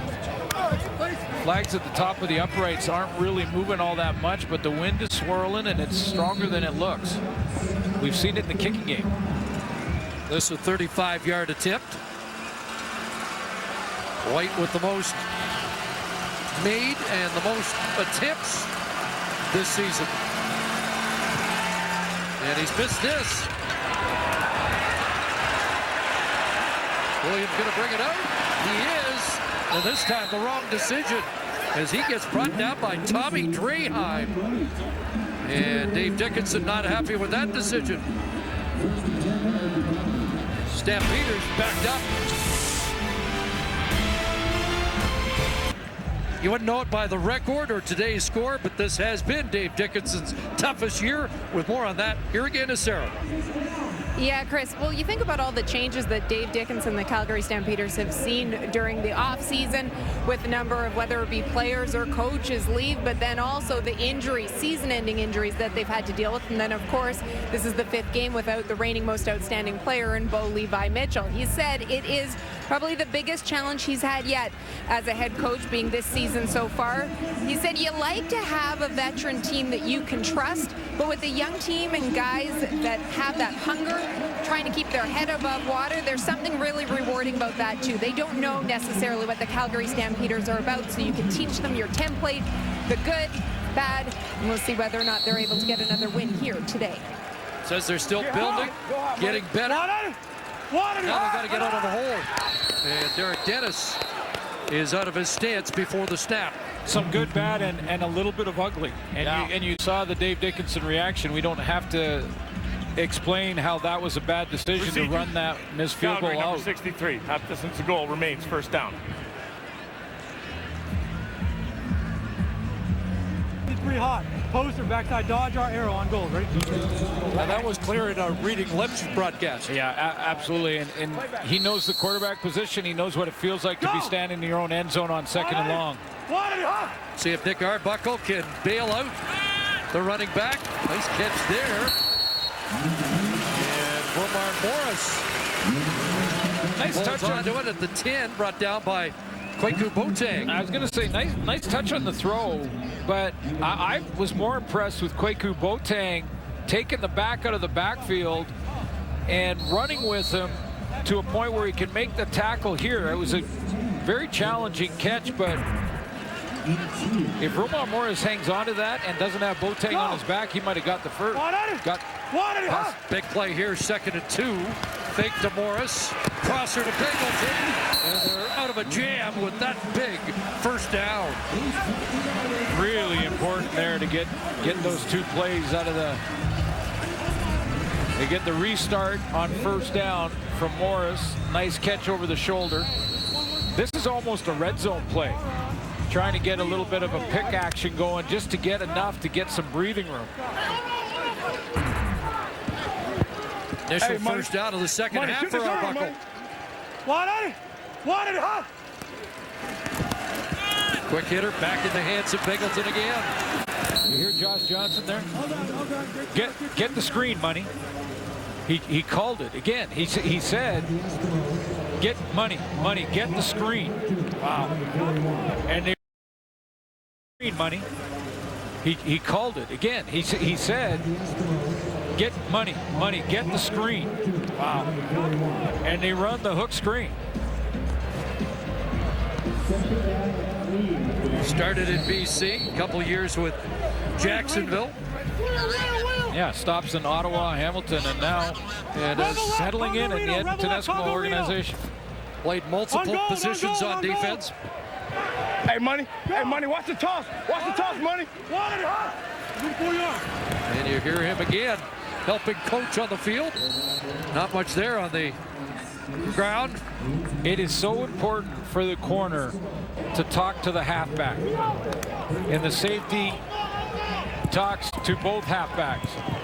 And then they relay the safety's message outward. But the corners have the best vantage point of the entire look of the offense because they're sitting outside with nothing outside them.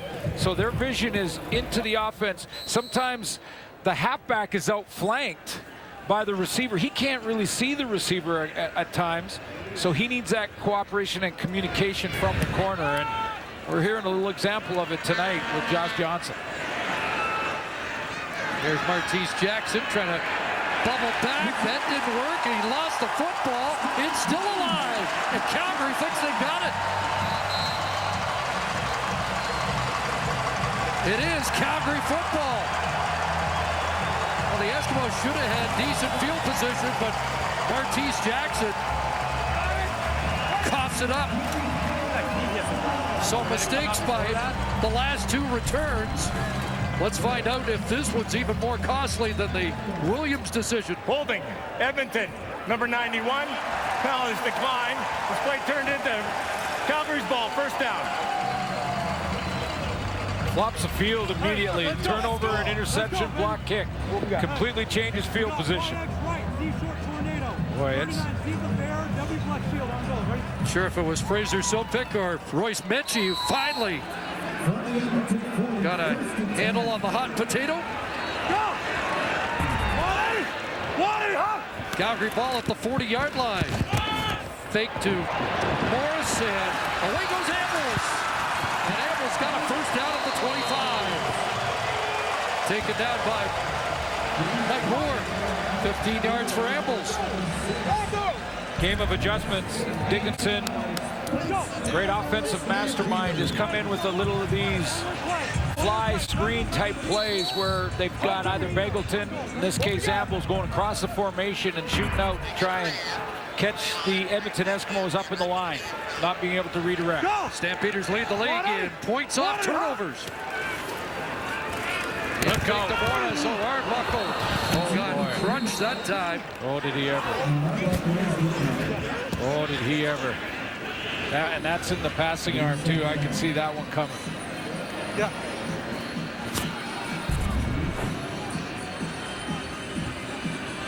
Right off the edge, and I'm not sure if this is a blocking miss. It is. It's just a whiff by Nila Kazatati. And an Earthquake-oo. Quaku-Bote. See that torque in the arm again. It just gets stopped suddenly. Took a second with that arm kind of hanging, and he's trying to loosen it up as he... Montel Kozar is warming up. Not sure if this is a timeout, Calgary. Concussion protocol move to get... Or Arbuckle's just going to test the arm. Wondered if he was being called out of the game, but he's going to test the arm during the timeout. Shake it out. Shake it out. And Kozar warming up as well if needed.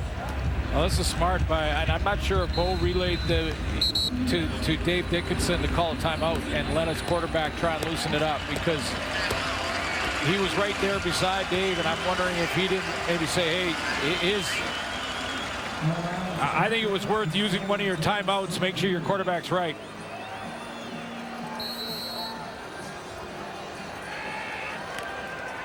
I think Jason Moss is wondering about a concussion protocol situation. No! Second and 10. Got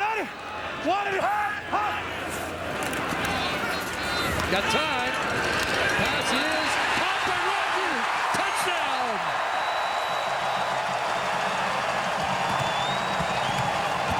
Just his second catch of the game, 5th touchdown of the year.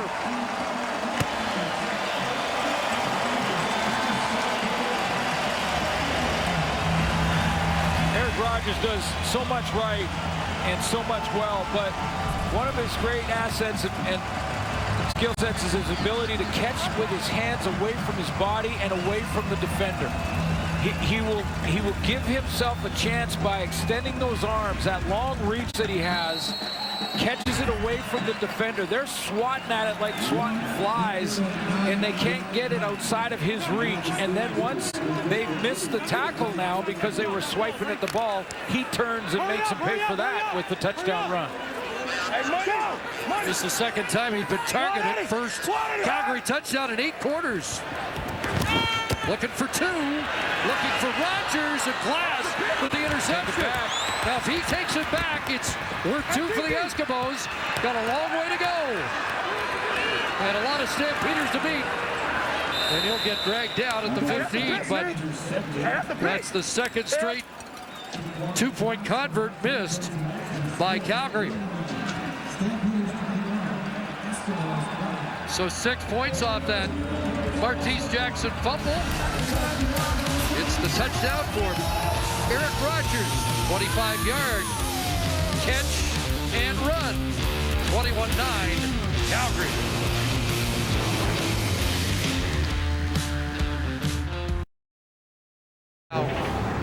It's 21-9 Calgary with the lead.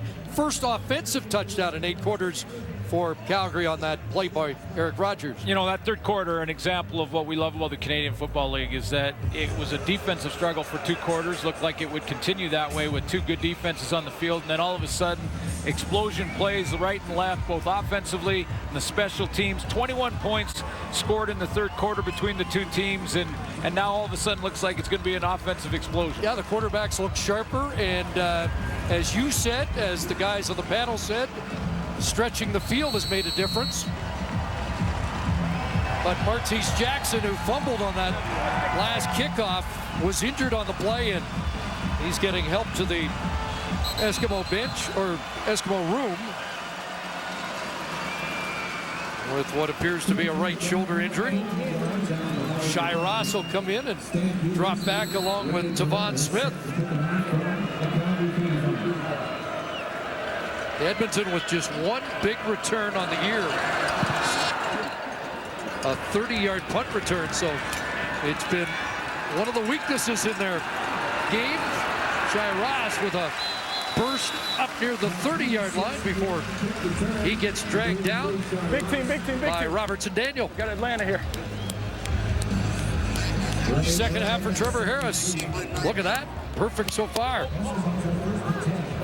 Big team. Here we go, fellas, here we go. Here we go, we got North Queens right, squeeze, W fly. We got Atlanta, W wrap, X Cobra, Z fat spear on one ready. I'm passing it though, so rapper just pass pro. Did I hear Queens? Because if I did, this play may work. What inning? What is it? You're reaching, man. Downfield, and it works. You betcha. Go back to Kenny Queens. Stafford. 13 straight completions for Trevor Harris. He's going to need to keep it rolling here. That one dedicated to Jock Climbey, the old Golden Gale. Here we go, we got a fib, wing, Queens left, Z spin, 13M to W. Nice touch. Over the first level, in front of the deep level. Let's go, Ricky, let's go. 27 to Stafford, 3 catches in the game. What inning? Ricky Collins in motion. 4 receivers wide side. They look at the other way, though, and had to throw that away. Cordero Law was running interference, and nowhere to go for Calvin McCarty. Huddle. That's a read by Cordero Law. That's Cordero Law reading the situation and sniffing out the screen. Steps up and he hesitates because he sees the release of Calvin McCarty and says, well, I'm going to play the play. The late Don Matthews used to say it all the time. If you see it, don't go out of your responsibility. Don't worry about your responsibility. Play the play. Ends his streak of 13 consecutive completions. 2nd and 10. And up to get that to Elliott. Short gain at the 50. It's going to be 3rd and 5. Brandon Smith the tackle, and there's a Stampeder shaking up on the play. And that's Derek Wigan, who happens to be from Queens.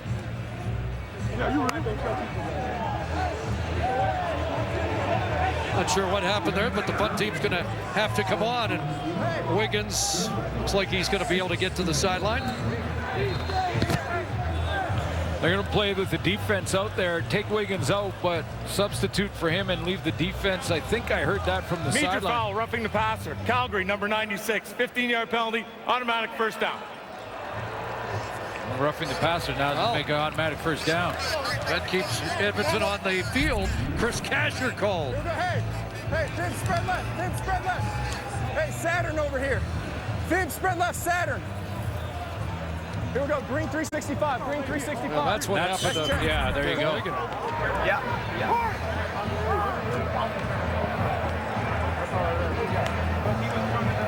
Costly penalty against Casher. Just a real bad decision. They were off the field. Calgary's defense. Green.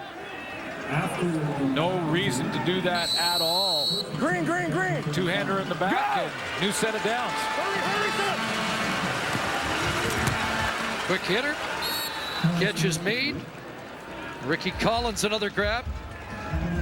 And it's going to be 2nd and short. I will. Huddle.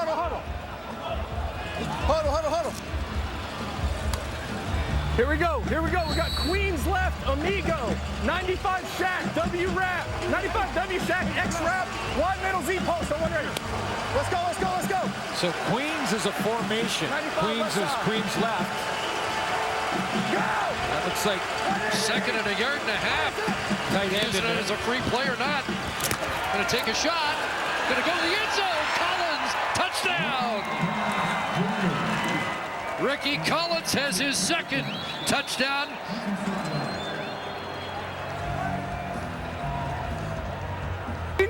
Hey, where are you? I gotta try and sell it, bro. I gotta try and sell it, you feel me? Where are you? Hey, yeah, call one in on our scout report.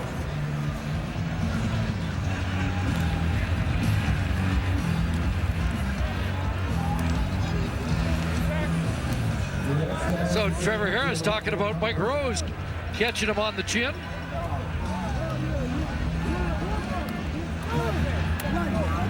But stands in and makes the play. Yeah, but did you hear what he said as he was walking along? He asked if he got hit in the chin to the ref. The ref said no.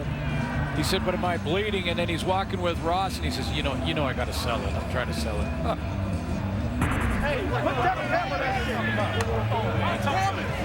Ricky Collins having a big day.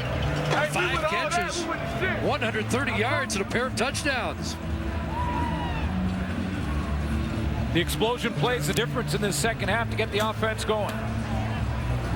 The big one to Ricky Collins down the sideline, beating the corner blitz, was the start of it. Further to the previous play, there is also roughing the passer. Calgary, number 91. 15-yard penalty will be applied on the kickoff. He's hold it. Hey, lead it to the head! Come on now, okay, you go lead us.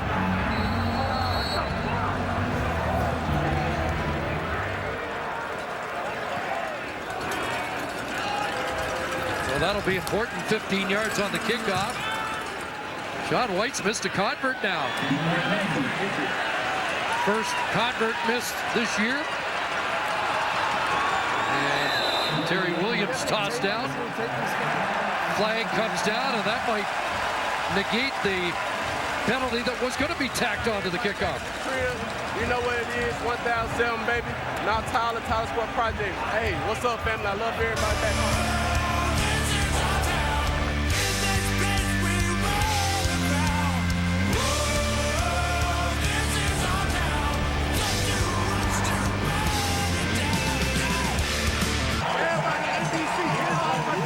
Travis Bond on the right called for a roughing penalty on the convert after the initial roughing penalty on the passer against Chris Casher. So the kickoff is normal. And Terry Williams drops the ball, and the Eskimos get it back. Godfrey Onyeka's got the football, and suddenly the Eskimos have the momentum. See who made the tackle and caused the fumble. Williams has been great on those returns. And that's Nick Taylor flying downfield and separating Williams from the football. Tackled the ball, got up high, got his right arm right across the elbow. Terry Williams got it out of there. So each team's fumbled the ball on a kick return. Martese Jackson earlier. And now Terry Williams. Go!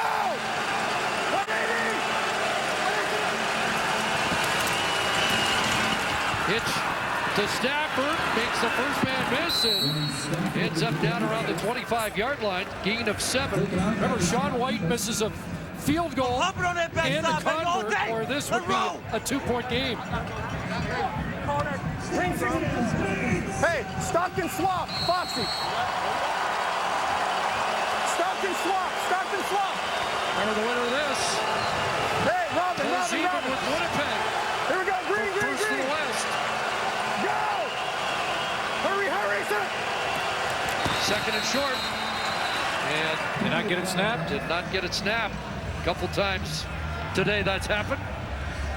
Procedure, Edmonton, number 56. 5-yard penalty remains, second down.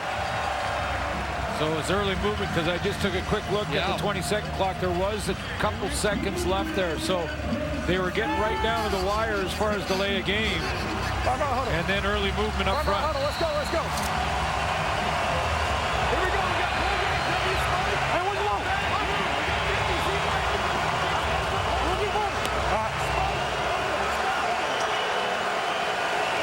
Eskimo penalty of the game, and that hits the crowd of Big Man. 2nd and 7. And under the backfield, Gable with the leap, and then he gets punished by Greenwood in midair. There's the leading tackler in the Canadian Football League, Corey Greenwood, making his 6th of the game. No hesitation here from Jason Moss. It's over a yard short.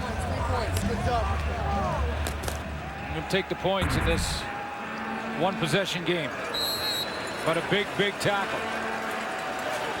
And Cordero Law did not like that he had a stunt called from inside out there.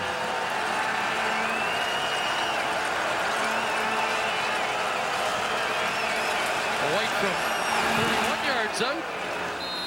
Got that one. 21-18. It's now a 3-point lead. It's been an interesting second half. Let's check in with Rod Smith and the guys. And CC, the Coors Light answering the call, focused on offense.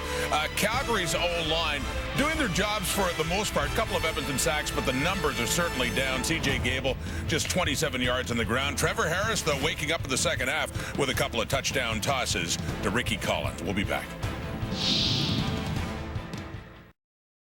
Be the game we expected and had hoped for. First of 3 meetings between the Alberta rivals. And now a 3-point game with just under 10 minutes left. Billy Williams brings that one back just across the 30-yard line. Nick Arbuckle, 6 of 8, 69 yards here in the second half. It's been an outstanding weekend of Canadian football. Real close games, one-possession games, overtime between Ottawa and Montreal last night, and now we've got a barn burner. 3-point game down to the final half of the fourth quarter. So let's see what Nick Arbuckle has. We've got Queens left switch, 52 hot scurry, backside hash wide drag. On goal, ready? I think both teams have Queens. I'm not surprised.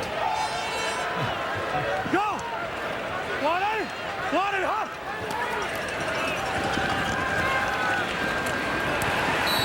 Does he have the catch? Does secure it and has a first down up at the 43. Markeith Ambles has been fighting it a little bit tonight, but they need him now because that ball was put right where it had to, on time, out of the break. Bam, right between the 1 and the 7. That's tough. 48. Why Aussie on goal? Ready? On goal. 5 catches, 41 for Ambles. Go! One and hop!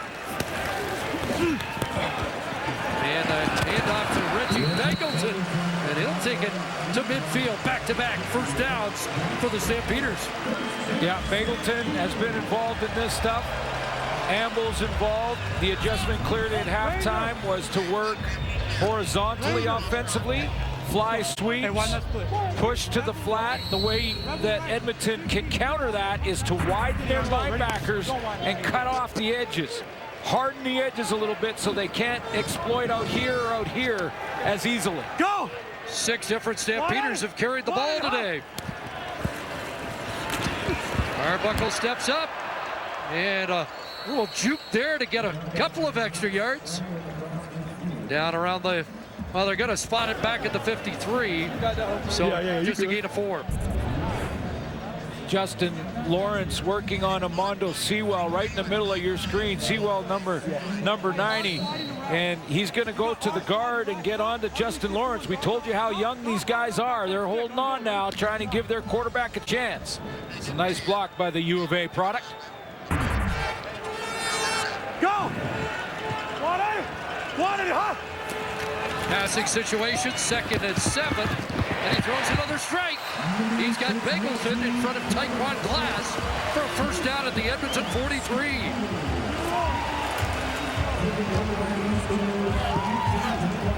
Keep it rolling.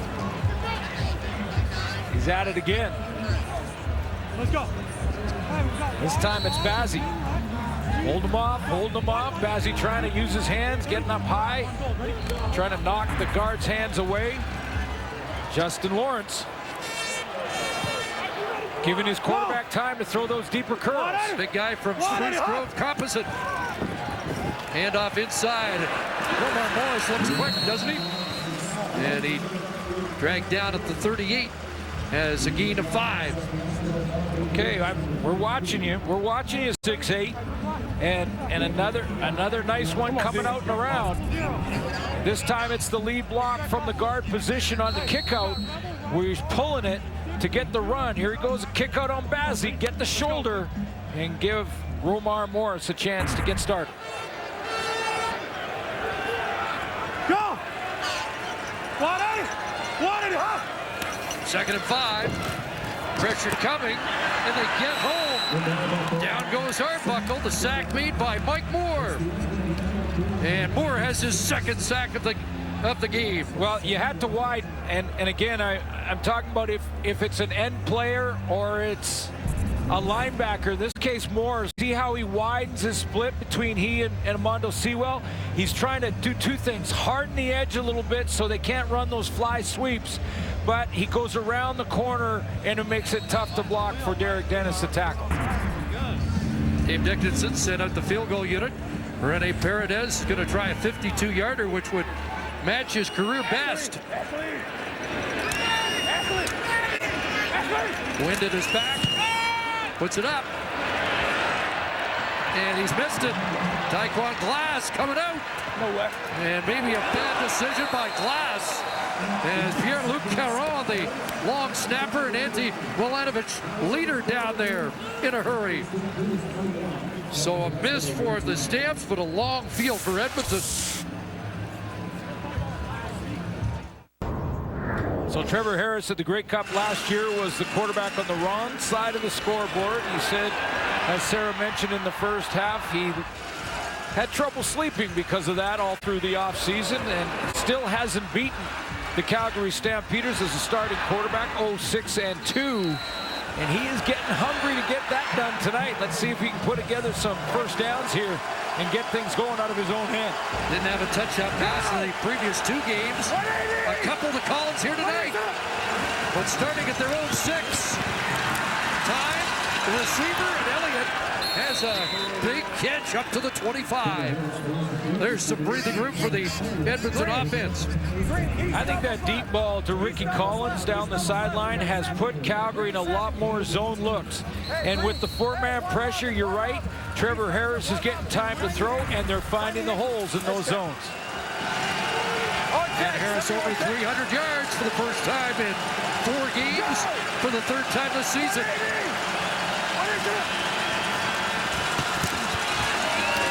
Goes back to Elliott again. And Elliott corralled by Jamar Wall, who missed last week. Dave Dickinson happy, he said earlier in the week, to have one of his leaders back. Brown.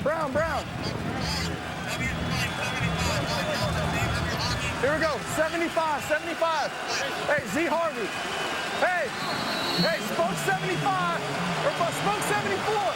Hey, Spoke Harvey, Delta, yeah. 2nd and 5. Go! 180! And he's taking a shot here. Incomplete. Down that sideline, trying to connect again with Elliott. And Raheem Wilson in coverage.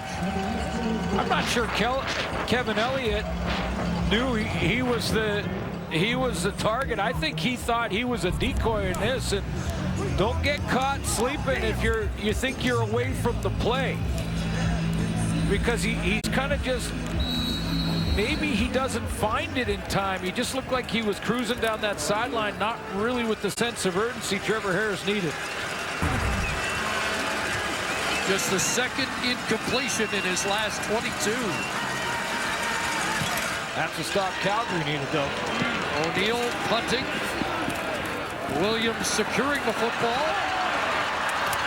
And taken down at the 51. There's Vontae Diggs in on the stop, along with Tanner Green. So one more play before the 3-minute warning in a 3-point game.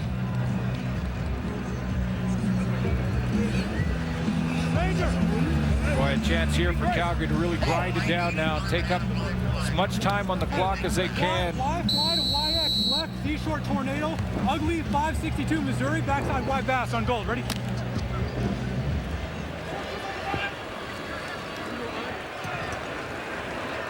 Go! Bagleton in motion. They screen to the near side. Romar Morris surrounded. Look at the pursuit by the Eskimos. There are 6 Eskimos around Romar Morris. We hit the 3-minute warning there. Short gain. Second and long upcoming. 21-18 Stamps. Here's our mic'd up corner for the Edmonton Eskimos, Josh Johnson. And when you're the corner on this screen and you got a pulling offensive lineman coming out, this is your job. You've got to come in here, sacrifice your body, and create a pile. And Josh Johnson goes, oh, this is not the fun part of what I do, playing short side corner. Yeah, outweighed by 106 pounds on that matchup. No gain on that play, though. Second and 10. Buddy Hunter shaking up. Nick Taylor in his spot. And a check down by Arbuckle. Takes the tackle. Going to be short of the first down. And Calgary facing a third down and a decision, which will likely be a punt for Rob Maver. Yeah, but this is an interesting decision too, because a single here makes it a 4-point game. Tough window. Now you're fine. With 2:15 to go, like you always are almost always playing for field position, but there's an argument to be made here that if you really crank one with the wind at your back, you can create a single. Well, we wondered about Glass bringing the last one out. Was he instructed to? I bet he was. To make sure you don't make it a 4-point game? But keep it at 3. We'll see if they can. It's a long kick, though, still to get it there for me. Wind at his back. Hit one inside the 10. Line drive. Shai Ross got it. And here's Ross with some speed. Does he get loose here? Caught from behind at the 24. Here, look, Caron again, a good special team tackle, but a nice return by Ross.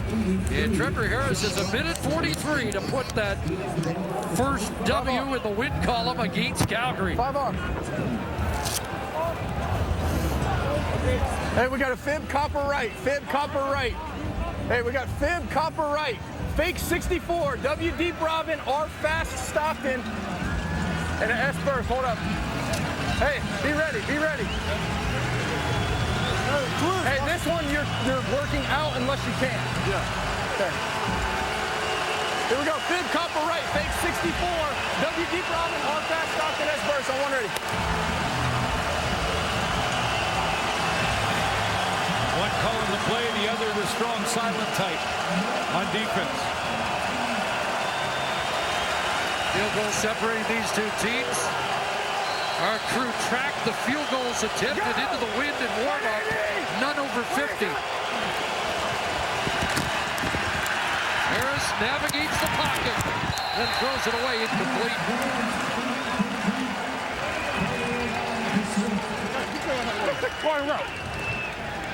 Here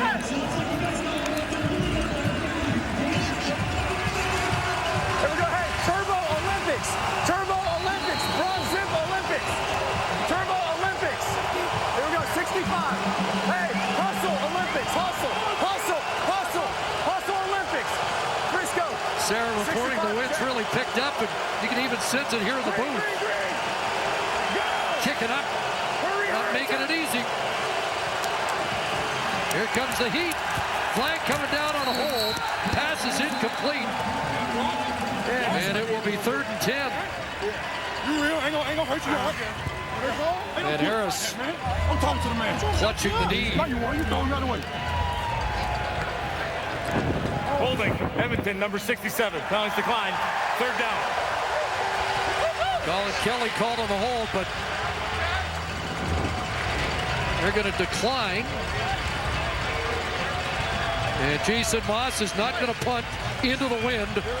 Down by 3 with 1:32 to go. Here we go. It's up to Trevor Harris to get 10 here. Left yo-yo, R skin, 770, W Cody special, Y swing, X under, S check, roll on, S check.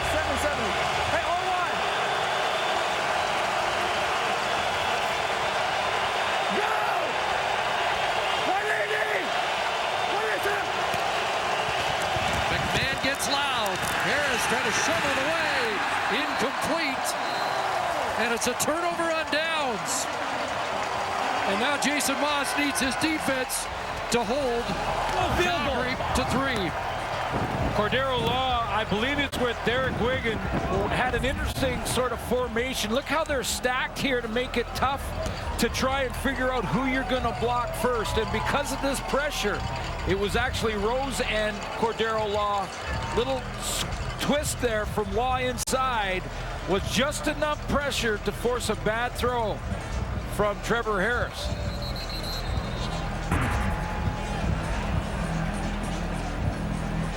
Oh, got a challenge flag coming for some. Roughing the passer, number 41, hit him in the face mask. Twist there from Law inside was just enough pressure to force a bad throw from Trevor Harris.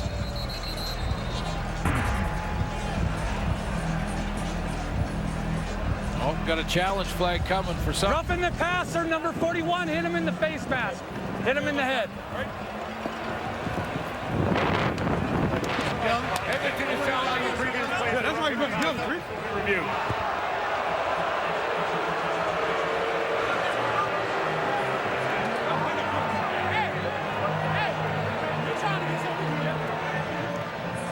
Well, there's the verdict for the Calgary bench.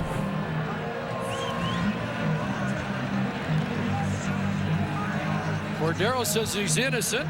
Is he? Doesn't look like there's anything there. I heard Jason Moss say he got him in the face mask with his hand. Oh.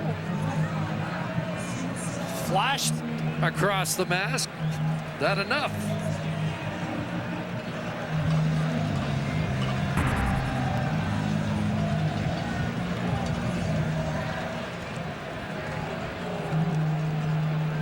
Well, Jason Moss believes he's got a case, but let's find out. 3. Hey, shout out Rose, shout out Chris, shout out Wig, dog. We all here today. After review, what's up? ruling on the field stands.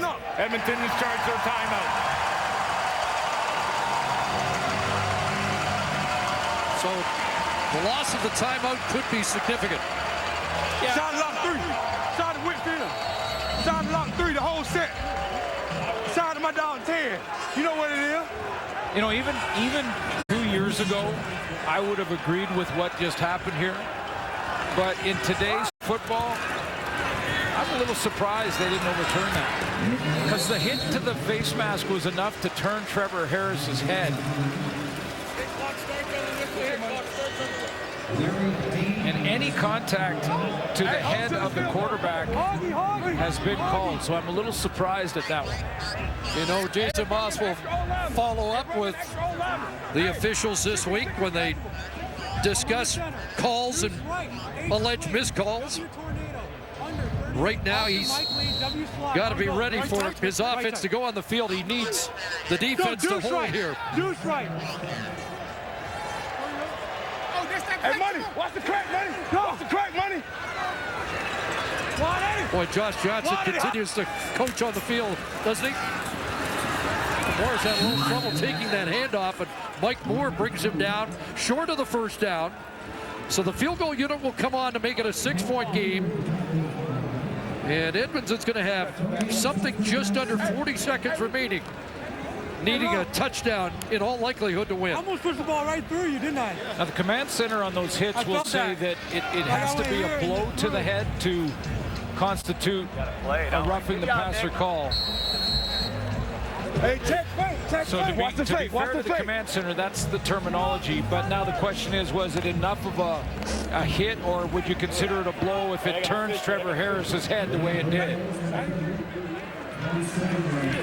And again, under the umbrella of erring on the side of protecting quarterbacks, I'm still a little surprised. It's a 6-point lead.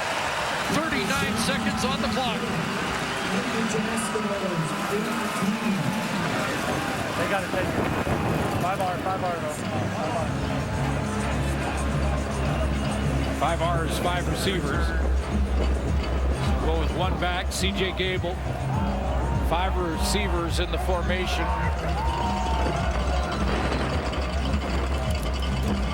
While we have the opportunity, a reminder, Here's what's coming up next week.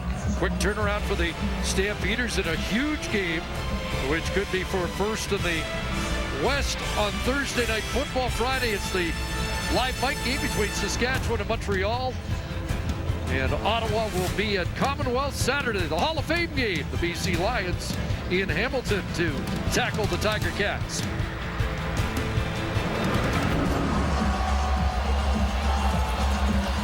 Down to the wire here.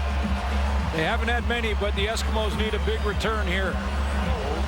And without their key return man, although Shai Ross has looked dangerous on a couple of touches, the rookie out of Manitoba. Have to back up almost to their goal line because of the wind factor here late in this fourth quarter.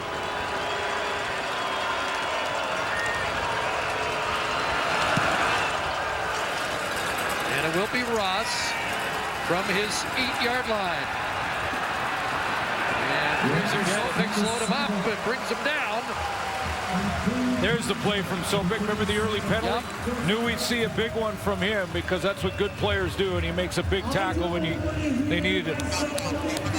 In the second half, Trevor Harris, 15 of 20, 243 yards, and spread 2 touchdown passes.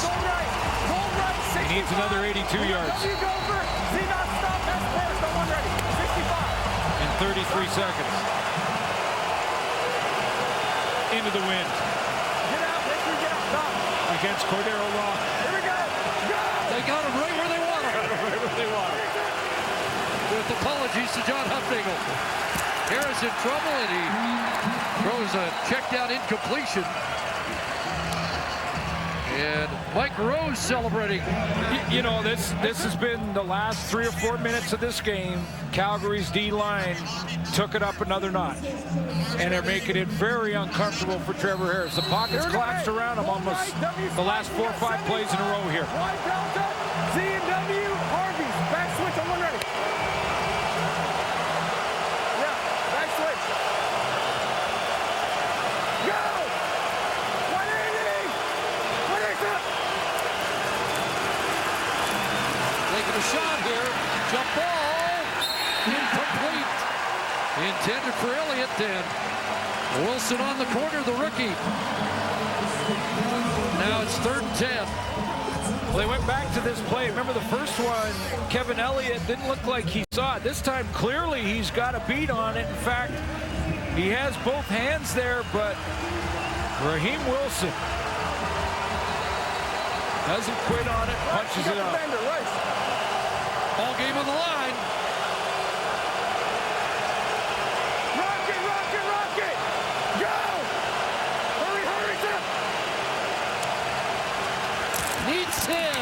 And they get it. Tavon Smith, clutch catch, rolls out of bounds at the 42-yard line, still alive with 16 seconds to go. Still alive, and Trevor Harris took a pounding to make an accurate sideline throw, falling away from it, and put it right there. Trey Roberson was in perfect position, and Harris threw him open.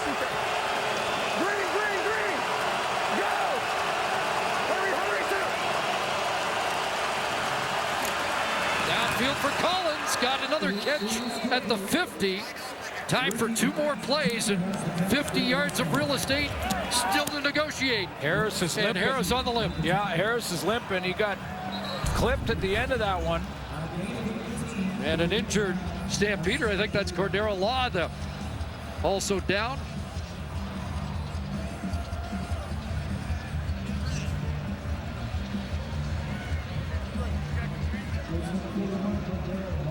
Hey, come here. Hey, come here, hurry. There it is right there. Kasher rolls into him late.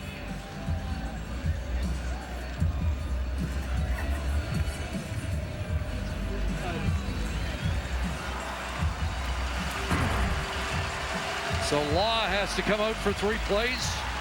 His night is done.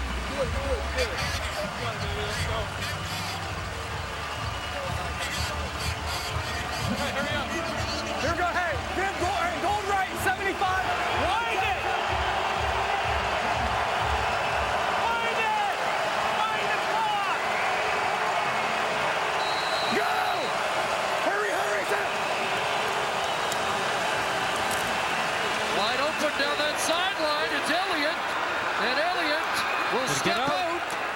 And he took up too much time. I don't think there's any time on the clock. Jason Moss wants it checked. If there's 1 second left, they've got a chance to get to the end zone. Okay.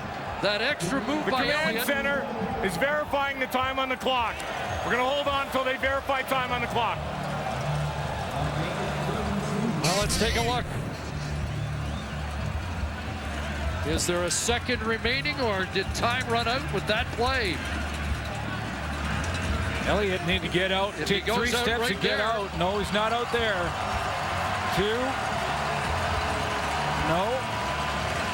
And that extra yard, well, he'll still be okay. So he should be okay. There should be one more play, but they've got a shot. According to that burn-in right there. At the 17. That foot steps on the white, and that one is still 1 second. We're probably in tenths by then, but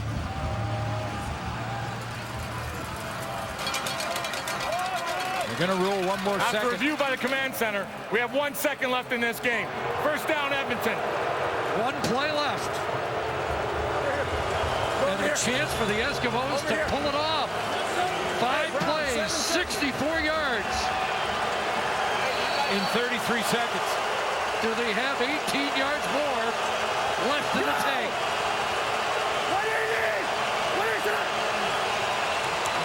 Trevor Harris for the win to Kevin Elliott, jumping and incomplete. Game over. And the Stampeders have won the latest Battle of Alberta. And it was every bit that here this afternoon. Design play to Kevin Elliott to try and see if he can win the jump ball. Jamar Wall climbs the ladder, comes from underneath the play, leaves his zone, and watch him elevate to get his hands on this ball, knock it away, and preserve the Calgary win. Trevor Harris, 373 yards passing in a losing cause. The first of 3 meetings. They'll do it again right back here on Labor Day. Time now for the Nissan Titan Player of the Game, brought to you by the Nissan Titan, the official vehicle of the Canadian Football League. Well, it wasn't a perfect night for Terry Williams. There was a fumble, but he had 241 return yards, and early on when the offenses were stalled, he kind of kick-started their momentum, got things going for Calgary in a couple of real key returns, 103-yarder, so quite a couple of gaffes. A big, big night for Terry Williams, and we'll give him the player of the game. Well, temper's still boiling over here after the game. Kenny Stafford having some words. Like Robertson Daniel, with the Joker paint involved as well. Well, it started slowly, but what a second half. Dramatic stuff, and the Stampeders are now tied for first in the CFL at 5-2 with the Winnipeg Blue Bombers in the West, and they'll meet on Thursday. We'll see you then. Until then, so long